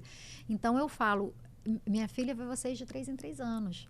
Vocês as amam porque elas são minha filha, vocês sabem que mas elas não têm convivência. Então, quando chega um homem, que é um tio meu, que me adora, e vai ver minha filha, ele vai pegar ela, abraçar, beijar. É um homem estranho. É um homem que ela não tem intimidade. Então, eu falo, vai com calma. Porque a minha mais velha, ela precisa de um tempo para se ambientar. Ela é uma criança que chega mais tímida. Meu marido é muito calado, mais tranquilão, aquário, os dois são aquarianos. Então, ela chega, eu falo, minha filha chega que nem o pai, vai embora que nem a mãe. Dois aquarianos diferentes, né? São. E aí, a minha filha chega na dela e tal, ela sente. Daqui a pouco, ela tá do seu lado, tá junto com você, ela é carinhosa, ela é fofa, mas ela precisa de um tempo. Ela não é aquela criança que chega extrovertida. Então, eu falo, respeita o tempo delas. No Brasil, a gente comentou isso off-air, né? E no Brasil as pessoas fazem muitas comparações. Ah, mas sua prima faz isso, ou fala do corpo das pessoas. É uma das coisas que eu ensinei às crianças desde pequena. Se você não tem nada de bom para falar, não Fica fale. calado. Se você não tem nada, se não é elogioso, se não é kind, se não é bacana, não fale. E outra coisa, sobre a aparência das pessoas, a gente não faz comentários, nenhum. Porque para a criança precisa de um direcionamento muito reto, que é o livro assertivo, né? Mas vamos voltar no direto. exemplo. Vamos voltar no exemplo. Você falou uma coisa muito importante. Você não faz comentário nunca na aparência da pessoa. Aí, o que o pai vai lá e faz? Tá vendo alguém na televisão? Nossa, como essa atriz tá gorda, né? Ela teve filho, nossa, ela engordou. Gente, o que aconteceu com a pele dela? A pele dela tá tão feia. A criança tá vendo. Quer dizer, se você vai ensinar, você tem que ser o exemplo. Exatamente. O que está saindo da nossa boca? Porque a maioria de nós comentamos. Exatamente. É muito sério isso. Exatamente. Muito sério. Mas sério. Então, talvez você não comenta do seu filho. Ai, filha, você tá gordinha. Mas comenta do vizinho. Mas se você fica comentando do próximo, o que sua filha está aprendendo? É aquela seu coisa, filho? ensina o filho no caminho que deve andar, Exatamente. não o caminho. É que muitos pais querem ensinar o caminho. Ó, é por ali, mas você não tá andando no mesmo caminho, Cara, então você esquece que não vai acontecer. Não vai acontecer, porque você o filho... modela pro seu filho o tempo você é inteiro. o espelho. Eu sempre falo isso, seus filhos estão olhando. Quem é que você quer que seu filho... Eu tenho uma cliente que era muito engraçado, porque ela era muito mandona, muito bossy. E ela é aquela gerencial. Ela chega, faz, acontece, manda, desmanda, não sei o que lá. Eu Aí, nem tenho nada a disso. filha dela, até que ela viu a filha dela de 4 anos, tipo, botando moral no parquinho, botou todo mundo no lugar, não sei o que. Daqui a pouco o menino de 6 enfiou o cacete dela. A minha filha. Menino de 6. O que acontece? Ela falou assim, mania de dedo na cara. No Brasil tem isso do dedo na cara. Aqui não tem, né? Aqui você não pode botar dedo na cara e nem fazer shh pra ninguém. Você xuxa alguém, é uma coisa horrorosa. Dá um xuxa mesmo. Dá um xuxa. No Brasil você faz muito isso. Então, Então, isso aqui nos Estados Unidos, gente, faux pas. Não pode de jeito nenhum, faux pas, não pode. Então, eu sempre falei para as meninas, eu não faço comentários sobre o corpo das pessoas, eu não faço comentários sobre a aparência das pessoas. E outra coisa, eu não faço comentário nem se a pessoa antigamente era elogio falar que a pessoa emagreceu. O que acontece? Até eu pegar 2 pessoas e uma menina de 12 anos que ficou com anorexia, porque ela emagreceu, ela teve uma perda enorme na família, ela teve a perda do pai e ela ficou muito deprimida, ela era uma criança mais com sobrepeso e ela começou a deprimir e parou de comer. Ela começou a emagrecer, ela começou a ir para a escola e as pessoas falavam que ela estava mais bonita, porque ela perdeu peso. Só que ela perdeu peso de tristeza, ela não perdeu peso, igual a Preta Gil outro dia falou isso. A Preta Gil falou assim, cara, as pessoas estão perguntando quanto eu emagreci. Ela falava, cara, ela tá com câncer. Não importa o quanto ela emagrecer, ela está doente. A pessoa está lutando pela vida dela. Meu Deus do céu. Então, ela falou assim, as pessoas estão dizendo assim, nossa, você está doente, mas está magra. Que beleza. Que linda. Né? Então, trouxe assim, algum benefício. Exatamente. Sabe assim, nossa, mas pelo menos agora... E ela falou, cara, por favor, me Eu respeitem. preferia estar sobrepeso. Exatamente. Até que eu vi essa criança que perdeu o pai e emagreceu de tristeza, de depressão, por doença também. E todo mundo começou a elogiar.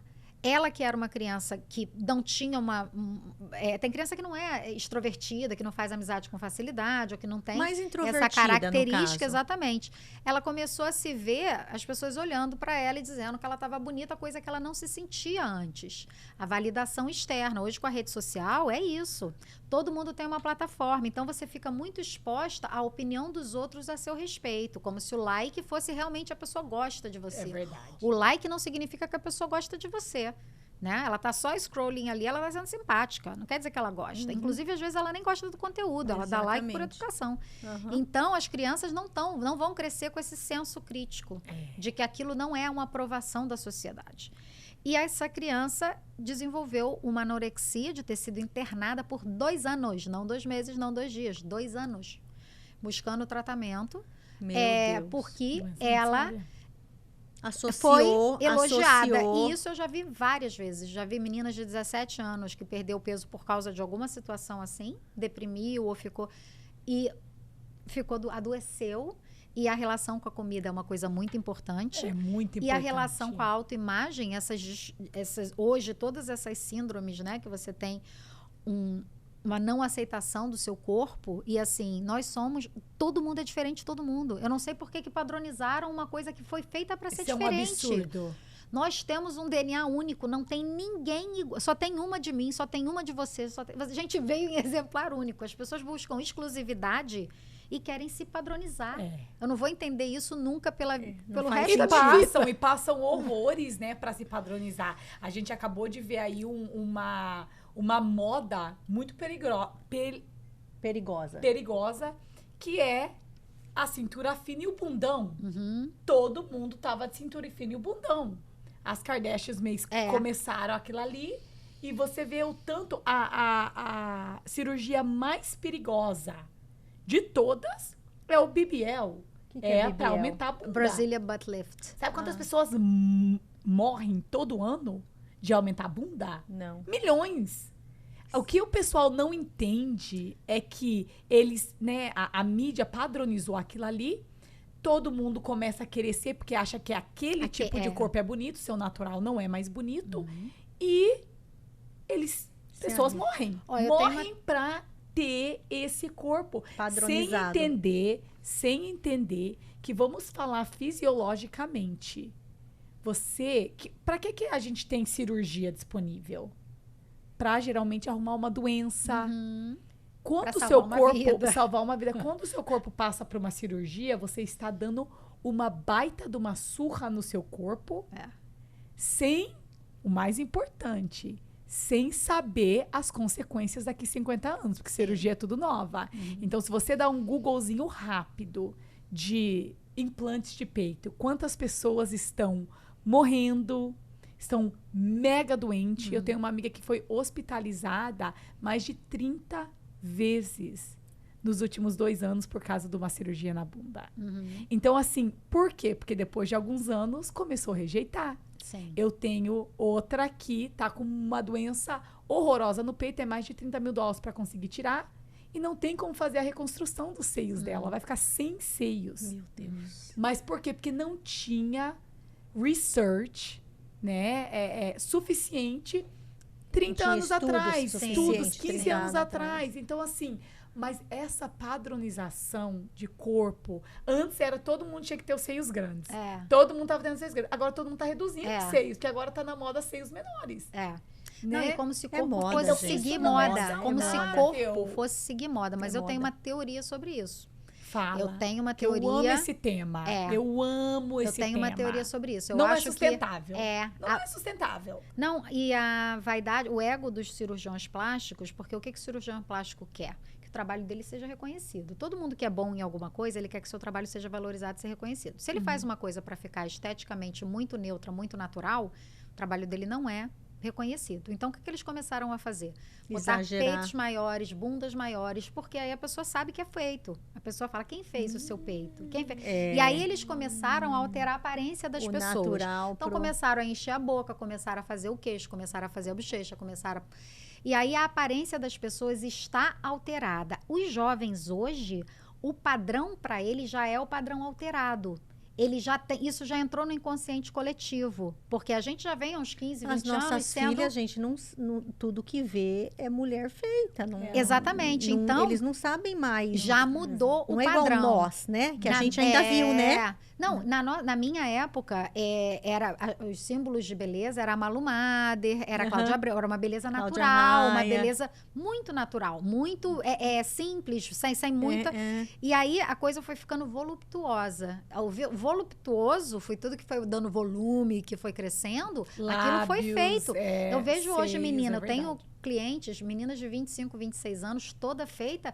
Você não sabe se ela tem 40 ou se ela tem 20. Exato. Porque ela ficou com a cara de uma pessoa que já fez muito... E, gente, eu não tenho nada contra nada. Eu acho que cada um faz o que quer. Sim, cada um claro, vai fazer o que... claro. Não tem julgamento. A pessoa vai tem. fazer o que for melhor para ela. Inclusive, emocionalmente, psicologicamente, fisicamente, para a autoestima dela. Eu acho sou contra, mas a questão é a conscientização. Eu acho que já mudou o padrão. Então, as nossas filhas hoje se olham e elas querem uma boca mais... Elas não se veem, elas não enxergam a própria beleza. É isso que me preocupa, porque é isso que está no meu livro, que é essa consciência que eu tento trazer, que foi isso que a gente conversou sobre apanhar e tal.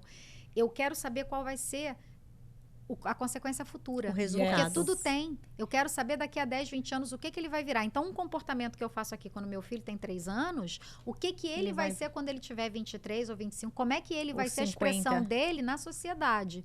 Entende? Então, hoje, a minha filha de 15 anos está bombardeada com imagens falsas. Quando ela se olha no espelho, aquela beleza dela não é suficiente.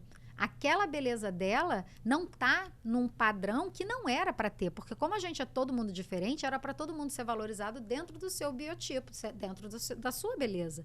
Entende? Eu acho que todo mundo realmente é bonito, cada um do seu jeito, porque a gente nasceu diferente. Então, isso que eu tenho medo, dessa mudança já entrou no inconsciente coletivo e que as nossas filhas vão ter necessidade, filhos também, de se alterarem, para poder atingir e ficar todo mundo igual. Ficar todo mundo igual uma boneca de plástico. Entende? E se alterarem a qual custo? Porque é esse o problema que eu tenho. E a gente conversou sobre isso ontem, do dente da minha filha, que eu falei, não, ela é muito nova. Eu não vou dar permissão de mudar absolutamente nada no corpo dela até ela estar... grande o suficiente, responsável o suficiente, madura o suficiente para fazer essa decisão por ela mesma. E é esse o meu medo, é a qual preço? Porque a realidade é que Deus fez o nosso corpo, é o veículo, é nosso veículo. É nosso veículo. Veículo. É um veículo da vida. O seu corpo vai te levar daqui a aqui. E agora... Nós perdemos isso. Ninguém lembra que seu corpo simplesmente Deus te deu. É um vessel. É algo para te levar daqui a aqui. É algo maravilhoso. Que você consegue levantar as coisas, abraçar, correr. Se você tá em perigo, você vai correr. Né? Antes, quando a gente tava na floresta. Aí, o que a gente tá fazendo com ele? Você viveu, amiga, na floresta? Não, mas quando nos nossos se vir um leão, você vai correr. Aí, o que a gente tá fazendo? A gente tá fazendo? Eu acho que qual é o resultado? Eu então, acho isso que eu tenho medo. Sabe, nós temos a sabedoria o suficiente para saber o que vai acontecer com esse corpo maravilhoso que Deus te deu se você operar ele de 3 em 3 anos?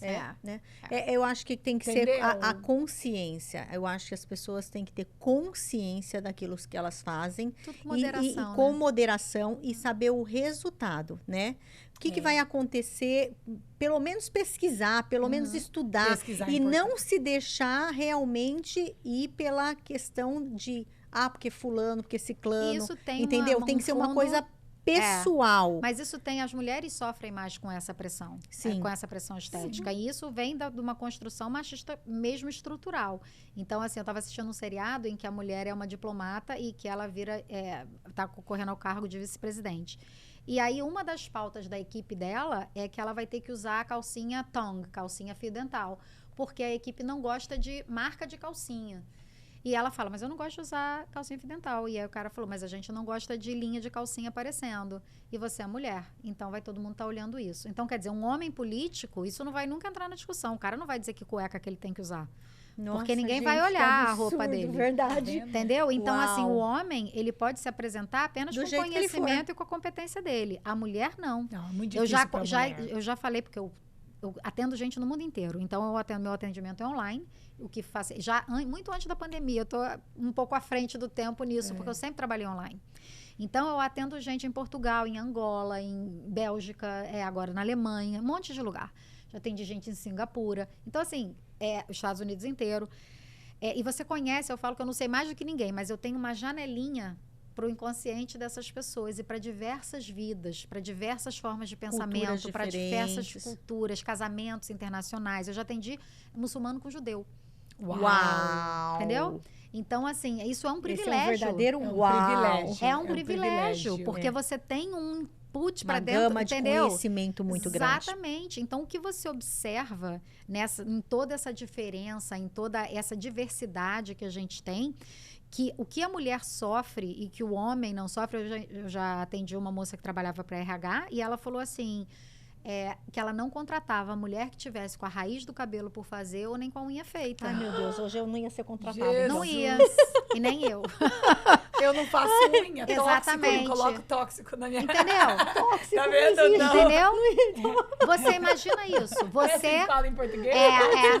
produtos Tóxico, químicos meu e corpo, tal. Eu não faço. Então, Eu falo, Thali. eu cuido do meu Exatamente. Deus me deu, eu vou cuidar. E assim, com todo esse conhecimento, o seu conhecimento não seria aplicado e nem aproveitado, porque uma mulher tem um julgamento Você não ia que poder a mulher ser, você não ia poder ser a diretora dessa empresa.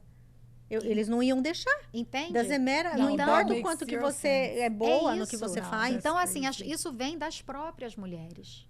As próprias, Isso é um essa era uma absurdo. mulher. Não, e olha, isso aí é algo muito válido. Porque eu vou te falar, recentemente não, já faz um ano, eu tô com uma doença autoimune, e foi o que você falou de emagrecer. Eu sempre fui mais magrinha, né? É o meu natural. Sempre fui muito health conscious, né? Eu gosto de comer bem e tal. E um ano atrás, eu tô com uma doença autoimune e a nutricionista me colocou numa dieta pra essa doença não avançar. Algo médico. Então, parei de comer glúten, açúcar e tal. Não porque eu quero emagrecer, porque eu tenho uma doença e eu vou fazer o que eu tenho que fazer pra deixá-la, Melhorar. né? E os comentários que eu tenho nesse último ano nossa, você tá tão magra. Nossa, você perdeu toda a sua bunda, como o seu braço tá fino, né? Você tá magrinha. O que acontece? Sempre vindo de mulher. Não tem um homem que chega pra mim e fala. Meu namorado não chega e fala assim, emagreceu muito. Não, você está sempre linda, tal. Agora as mulheres têm sempre esse comentário. Nossa, Thalita, como você tá magra, você tá doente? Nossa. Então, assim, o que as pessoas não entendem, essa parte de comentário, esse papo que a gente tá tendo é muito importante. Por quê? Porque se eu chegar para uma pessoa que tá acima do peso hoje e falar, gente, como você tá gorda, que bundão. Thalita, você é muito insensível. Mas a gente acha que pra pessoa magra... Pode, vale tudo. Porque ser magra supostamente é uma vantagem. Graças a Deus, eu tenho uma autoestima muito alta. Isso não me incomoda. Mas e se pode você traumatizar falar uma isso pessoa, pra é um uma gatilho. pessoa que É um não... gatilho. Aí eu iria começar a comer Pra engordar. algo que vai fazer mal pra Pro minha seu saúde. corpo, Porque eu estou me você quer sentindo engordar. É isso. insegura porque as pessoas estão comentando que eu tô muito magra. Sendo que eu simplesmente estou muito mais saudável. É isso. Você tá entendendo que a gente E não é pensa? uma legislação, né, sobre o nosso corpo. É uma jurisprudência que a pessoa acha que ela tem liberdade de dizer como você tá. Entendeu? Ou Exato. como você deveria ser, ou o Como que você você deveria deveria fazer, ou como você deveria maternar, ou como você deveria... Então, a mulher, eu falo que tem o Tribunal Superior da Mulher, né? Que a gente tem que passar nessa banca examinadora. Eu dou muita palestra e eu fico olhando se tá tudo... Porque as mulheres, elas vêm comentar. Você faz uma live, às vezes, e a pessoa fala assim, você já ouviu você com esse brinco. Gente, Ai, Não sei gente o que do é. céu, que Então, absurdo. assim, É demais. a gente é sujeito... A mulher não pode envelhecer. A mulher não pode envelhecer. A gente Isso é tem um que ter... absurdo. Sabe assim? Então, você tem que dar satisfação. da sua vida, da sua aparência. E aí a gente já se prepara para isso. A conta vou não fazer fecha. isso para não acontecer isso. Não, e a sociedade... Prevenção, Eu esse vou negócio do trocar de Brasil brinco prevenção. porque senão vão falar. Eu não vou por isso porque senão... Exatamente. E aí a pessoa vive nesse ciclo. E quando você vê isso, vai atuando vicioso, no seu inconsciente. Imagina as crianças que já estão crescendo com rede social, com comparações absolutamente inatingíveis. O que eu tenho de pais incentivando os filhos a serem vlogueiros e tiktokers e não sei o quê, ou crianças não querendo estudar para fazer conteúdo de internet. Só que assim, chama conteúdo. Você primeiro precisa aprender para depois transmitir. Então, assim, elas estão querendo, é como se fosse... Tá queimando as etapas. Estão queimando etapas das crianças, gente. E assim, e às vezes os pais dizendo, nossa, fulano tá ganhando dinheiro, filha dela tá fazendo blog, não sei o que eu falo. Criança não tem estrutura emocional para encarar o hate que vem com a exposição. E as pessoas falam assim, ué, mas se expôs por que eu posso falar o que eu quiser? Então, eu falo que antigamente as pessoas eram apedrejadas. Hoje, a pedra está no nosso dedinho ali, ó. No nosso telefone. Por isso, tem crianças de celebridades, Britney Spears. Tem vários exemplos. Macaulay Culkin. Tem muitos exemplos. Tem muita dificuldade. Eles acabam tendo desvios emocionais quando adulto. Porque eles não estão prontos a essa exposição. Mas hoje eles podem ter essa exposição facilmente no social media. No social media. Mas você lembra aquela entrevista que a gente fez no Rio com aquela cantora? Lembro. Você lembra que ela falou que ela era bem nova e aí ela explodiu de uma hora para outra? Ela tá no nosso podcast. A Ana Vilela. Exatamente. E aí os haters vieram. E ela teve uma dificuldade de lidar com aquilo no começo, porque ela era muito nova. Ela era muito nova. Eu acho que ela tinha, sei lá, 17, 18, não era tão novinha. Agora você imagina uma criança ainda menor, mais nova, passando por isso. Porque você falou algo muito importante. Uma coisa é você ouvir alguém falar pra você, nossa, Dani, você estava usando o mesmo brinco, você estava com a mesma blusa, a sua maquiagem estava torta, a sua maquiagem, whatever, né? Tá faltando botox. Faltou um botox. Faltou um botox. Já. Você não fez a raiz do seu cabelo. Então, uma coisa é você, Dani, com a sua maturidade, com a sua experiência, com a sua bagagem, ouvir isso. Uma coisa é eu e a Thalita ouvirmos isso. Agora, outra coisa é uma criança que não sabe nem quem ela é direito, que ainda não desenvolveu totalmente o cérebro frontal dela, tá? Então, isso é muito sério. Isso que você falou é maravilhoso, porque eu toda vez que eu faço palestra, eu começo falando, gente, vamos respirar? Porque a gente corre tanto que a gente, às vezes, a primeira vez que a gente está parando é aqui agora. Então, vamos respirar. E outra coisa, a gente vai fazendo o Aproveita download. E faz, amiga. Então, a gente vai fazendo o download em quem a gente é aos poucos. Você não é a Thalita com 3 anos de idade, você não sabe que você é uma pessoa. Então, o seu ego, ele está sendo constituído de tudo aquilo que você observa, de tudo aquilo que você presencia, aquilo que você vivencia. Então, todo o seu entorno está te constituindo. A gente é formado de papai e mamãe, a misturinha ali, independente se o pai ou a mãe estão na história ou não, se eles criaram você ou não, a gente é feito daquela mistura biológica ali do papai e da mamãe. Depois, a gente é formado, o nosso ego é formado por aquilo que a gente vivencia, pela nossa estrutura, pelo nosso ambiente. Então, a gente vai se formando aos poucos. A gente não chega em quem a gente é, a gente está chegando em quem a gente é. Verdade. Eu atendo gente de 60 anos que fala, eu estou perdida. Eu falo, passou a vida inteira ouvindo a opinião dos outros. Tem gente que não sabe o som da própria voz, porque ela tem uma voz interna que critica e diz o que você está fazendo é errado. Exato. O que você é errado. Tem uma diferença aí. Então, quando é muito novo e as pessoas realmente perderam a noção do que eu falo que o pessoal tá zen agora. Zen noção, né? Zen noção. Gente, as pessoas estavam falando... tem uma menina que eu acho que ela é influencer, o BBB, VTube com o Eliezer, ele era BBB. Ele eu sei que era BBB, acho que ela também era. Eles tiveram um neném, a neném deve estar com uns 4 meses. Estavam falando na internet do corpo da menina de 4 meses.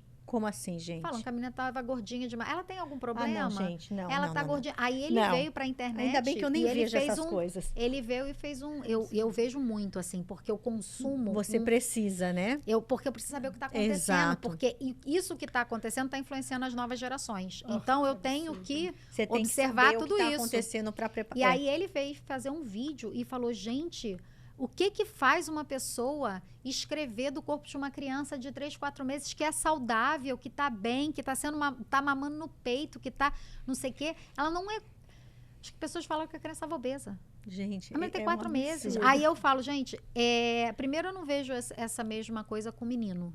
Não vejo, desde pequeno. Você sabe que tem... Como que o machismo permeia a gente. Eu tenho clientes, as clientes que batem nos filhos, a maioria depois para de bater quando a gente explica as consequências disso, também, porque não Dani, é um julgamento. Você é um mestre no assunto. Amor, parabéns. mas sabe o que é? Muito obrigada. Mas eu não ofereço nenhum julgamento. Você pode observar nenhum julgamento, porque a gente faz o melhor que a gente pode com aquilo que a gente tem, com aquilo que a gente recebeu. Sim. E nós somos um bichinho de imitação. Então, assim, a sua mamãe fez com você, ela fez o melhor que ela pôde com aquilo que ela tinha. A gente já faz um pouquinho melhor. Você apanhava 3 vezes por semana, você batia 2 vezes por mês. Vai diminuindo. Mais ou vai menos diminuindo. isso, É isso. Mas a gente repete, é assim que a gente se forma. Entende? A gente vai fazendo um pouquinho melhor, cada dia um pouquinho melhor. Então, eu tenho muita compaixão, porque eu sei que o que forma a gente são fatores muito extras. Muito entendeu? externos. E o que a gente tem hoje de informação, em um dia que os nossos pais não tinham em 20 anos. É verdade. Em um dia. Por isso estamos tudo burnout. Entendeu? Exatamente. E pro bom e pro ruim. Entende? Hoje a gente tem acesso a... Você faz uma faculdade no YouTube. Entendeu? Você faz uma faculdade no YouTube, você se forma. Teve um rapaz que fez os 4 anos do MIT em 1 ano de casa. Porque o MIT coloca todos os cursos ali, você pode fazer. Eles colocam, eles dão a vela dele. Ele só não tem o diploma. Exato, mas ele fez em 1 ano. Mas você tem o conhecimento. Mas tem o conhecimento. Então você pode fazer uma faculdade do MIT ali do seu computador o tempo que você quiser. Exatamente. Eu acabei de ler sobre isso. É maravilhoso. Então, isso é acesso. Isso é acesso. Eu estava vendo uma entrevista de um cara pobre e ele falando assim que vê que filho de rico, os ricos, classe média, né? Já que tem internet, que tem acesso à internet, que tem internet, antigamente era internet de escada, né? Que hoje tem internet de graça. Ele fala assim, o rico tira o acesso dos filhos. Fala para os filhos, tanto tempo de tela, você só pode ficar na internet por um período, não sei o quê, que a tela faz mal, não. Ele falou assim, o pobre está lutando para dar o acesso à internet para os filhos. Aí ele falou, você nunca vai ver uma mãe de um filho pobre que não tem coisa, dizer que ele saia do computador porque ele acha que aquilo é uma vantagem existencial. Então, e existe os dois lados. Exatamente. Depende de como você usa. Exatamente. A dose do remédio do veneno é só a dose, né? A diferença do remédio e do veneno é a dose. Então, e aí ele estava falando isso. O pobre está tentando dar acesso e o rico está tentando tirar. Por quê? Tudo em moderação, tudo com equilíbrio, né? Mas assim, você pode pegar esse tempo e a mídia social e todas essas compartilhamento, a educação ficou acessível. E isso é um grande ganho. Uma pessoa pode se capacitar profundamente assistindo excelentes profissionais. Eu vi o podcast de vocês e assim, as coisas que vocês trazem, os conteúdos que vocês disseminam, isso é maravilhoso. Então, uma pessoa que está... Cara, se uma pessoa aqui sair menos violenta, a história da vida dela muda, a história dos filhos dela muda, o entorno dela muda. Entende? Então, esse despertar de consciência, eu acho que o meu trabalho é muito o despertar da consciência, porque tem muito terapeuta muito bom, que sabe muito, mas talvez não saiba passar de uma forma didática, como eu tenho jornalismo, como eu venho da comunicação. Então, eu coloco o livro, foi isso. O meu livro, ele é um livro simples. As pessoas falavam assim, filho não vem com manual. Eu falei, vou fazer um. Foi assim mesmo. As pessoas, todo mundo falava isso, porque filho, eu erro, porque filho não vem com manual. Aí eu falei, então vou fazer um. Porque eu acho que é a coisa mais difícil da vida é criar um filho. E é o que você deixa um legado para a humanidade. Exato. Os seus filhos são seu legado, cara.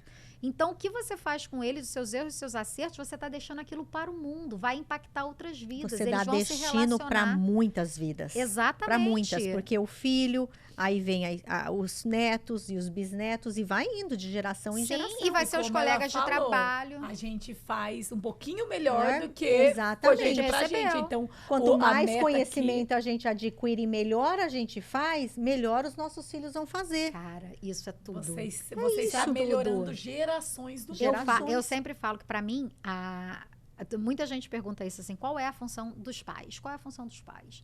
Eu falo, a função dos pais é criar os filhos para tomar as melhores decisões por conta própria.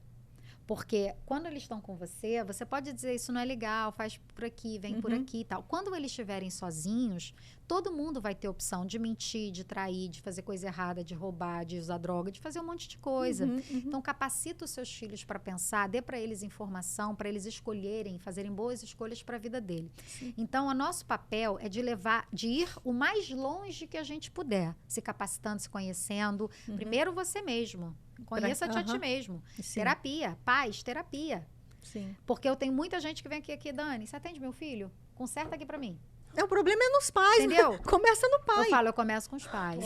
Eu começo com os pais. Começa com os pais. Por quê? Porque assim, o que é sintoma meu, 100%. eu passo sem nem saber. A gente não enxerga o próprio sintoma. Quando a gente faz terapia e volta pra família, a gente que tem a oportunidade de morar fora, muita gente ainda tá no Brasil e tal, quando volta a gente faz laboratório. Que aí a gente vê tudo deles que a gente tem, que é nosso, que nos permeia e que a gente pode uma coisa ou outra melhorar, sem nenhum julgamento. Todo mundo tá fazendo o melhor que faz. Mas quando a gente migra, a gente tem duas culturas. Toda vez que você tem opções, quando você tem uma opção, você tem um privilégio. Isso, para mim, todas as vezes que você tem duas de qualquer coisa, se você tem 2 tênis, você tem um privilégio. Se você tem 2 opções, você tem um privilégio. A gente tem 2 línguas e a gente tem 2 culturas. Sim. Então, a gente pode pegar o melhor das duas. Eu amo isso. Eu Sim. sempre Entendeu? falo isso. Sim. Eu pego o melhor e jogo fora O que eu não quero, o que não me quero serve. mais, exatamente, porque a gente evolui. É. Então, assim, por isso que muita gente que tenta... eu tenho um amigo que ele é muito engraçado, que ele falava assim, Estados Unidos é ruim, mas é bom. O Brasil é bom, mas é ruim. E assim, porque tem coisa que é muito legal e ele é muito engraçado, porque tem gente que tem uma simplicidade de colocar as coisas, mas fala tudo. E ele falava assim, o maior erro do brasileiro é sair do Brasil. O segundo maior erro é tentar voltar. Porque você não se acostuma mais. Sim, então, verdade. porque você já viu outras coisas, você já cresceu. Então, tem uma hora, igual depois de você ter filho, você não vê o mundo da mesma Mais forma. sem filho. Você E você não se vê mais expande. sem filho também. Exatamente. Então, é uma mudança, por isso que eu falo para as pessoas, não acho que todo mundo tem que ter filho. Tem gente que acha que todo mundo tem que ter filho. Não. Eu acho que não todo mundo tem que ter filho e nem todo mundo nasceu para isso. Exato. Sabe? Nem todo mundo tem pessoas que vão ter uma contribuição. Você vê a Oprah. Cara, o que ela deixou e o que ela tá fazendo pelo filho dos outros é muito mais do que muitas pessoas poderiam fazer pelos próprios filhos. Então, não necessariamente. As pessoas... É isso que eu falo, que toda generalização é reducionista. Nós não somos iguais, nós não temos o mesmo destino, nós não temos a mesma missão, nós não temos os mesmos talentos, propósitos e etc. Então, agora a Harvard está estudando as múltiplas inteligências, né?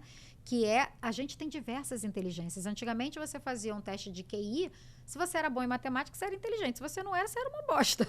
E hoje, se você olhar no LinkedIn as coisas mais importantes para a contratação de uma pessoa, para o sucesso de uma pessoa, relações interpessoais, comunicação. Inteligência emocional. Inteligência emocional. Eu dou curso de inteligência emocional. Nada mais importante, gente. Eu dou curso de comunicação e como falar em público, oratória, como falar em público, como se comunicar, comunicação não violenta, todas essas coisas. E você vê que as pessoas, elas têm uma pedra na língua. Elas não sabem falar. Elas demandam, elas exigem. Quando você exige, cara, o outro já tem má vontade na hora. Porque quando você exige, você está tomando algo de alguém. Você está forçando alguém a fazer algo. Entende? Então, a pessoa já se fecha. Então, essa inteligência relacional, eu trabalho com inteligência relacional e eu acho isso sensacional.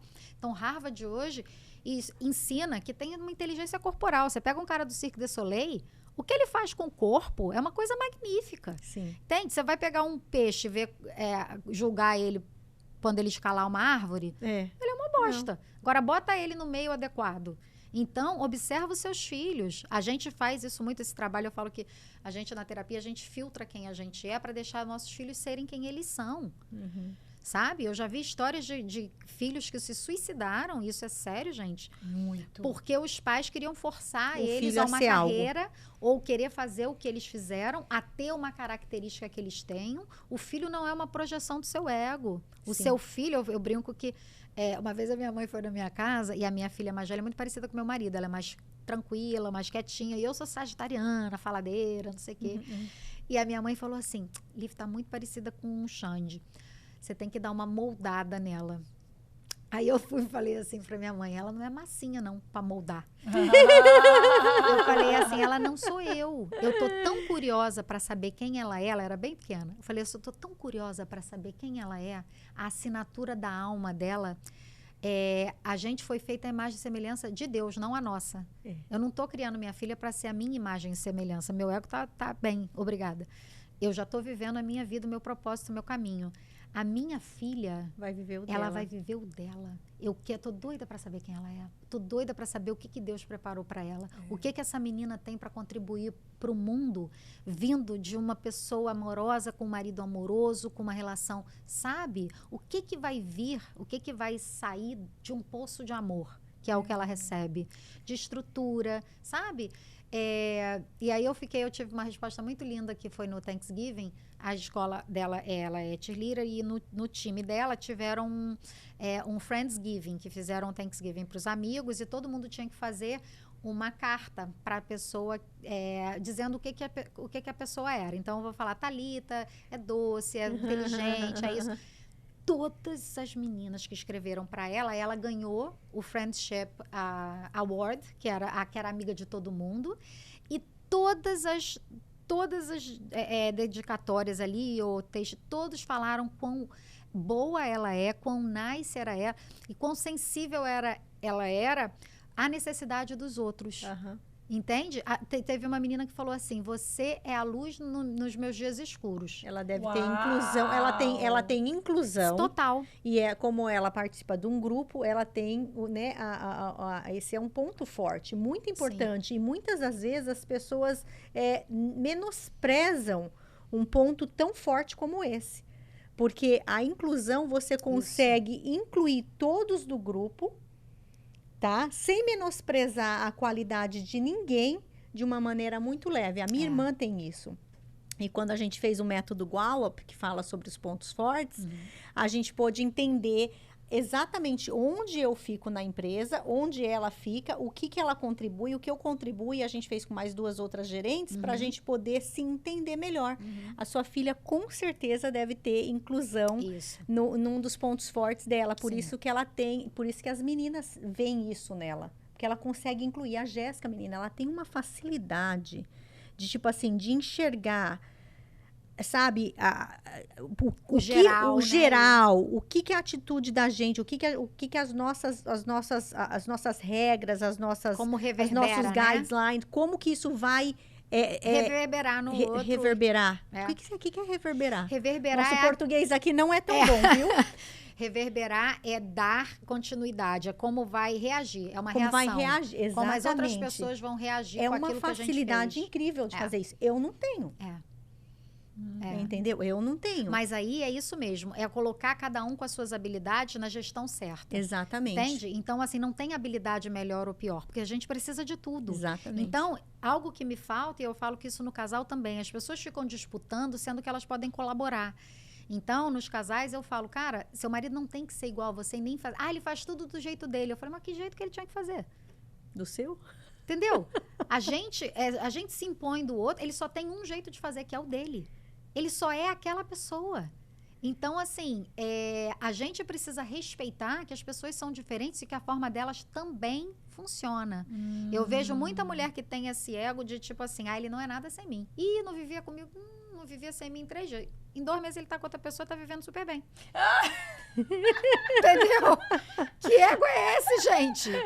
Eu fiz fulano, menino, é Deus. Pegou ali a costela do barro e fez. É Deus, amor, eu que fiz. Eu fiz fulano. Fulano não é grave porque eu fiz fulano. Cara, ninguém suporta você pegar o crédito pela vida dela. Entende? Você pode até ajudar e contribuir muito com o crescimento de alguém. Com certeza, mas se a você pessoa não fez. quiser, Você não ninguém fez. faz ninguém. Nossos filhos a gente não os fez. Exatamente. Entende? Eles vão se tornar. Então, é algo que emerge, é muito mais E vai dar potente decisão do que deles de tomar aquilo que a gente ensinou ou não e fazer as decisões isso aí. corretas. Então, no final do dia, que nem você chegou aqui e falou sobre essa questão de bater e tudo mais, vai de mim. Você vai Se eu vou aplicar ou não. aprender, se eu vou aplicar e Isso se eu aí. vou aceitar ou não. E tá no seu livre-arbítrio, né? Se Exatamente, Deus te deu é um livre-arbítrio, quem sou eu para quem- tirar? Exatamente. Né? Exatamente. isso. Gente, que episódio! Maravilhoso. Não, assim, quase 2 horas. Pera lá, mas ela até. Aí a gente. E eu não tô conseguindo, eu tô assim, meu Deus, a gente tem que aprender mais, eu não vou deixar você ir embora nunca hoje, nem eu. cara. O que tá Vamos passar para acontecendo o aqui? curso, gente. Não, exatamente. Link no Zoom. Daqui a pouco ela vai ter que começar a cobrar, porque, Exatamente, porque tá ficando exatamente. muito longo. Muito bom, Você né? tem seu livro em português? Já tá escrito em português, já traduzi. Ele saiu, esse livro foi feito em 4 horas, gente. Foi feito? Ou seja, você escrevi escreveu ele em em 4 4 horas? Você Como assim, Dani?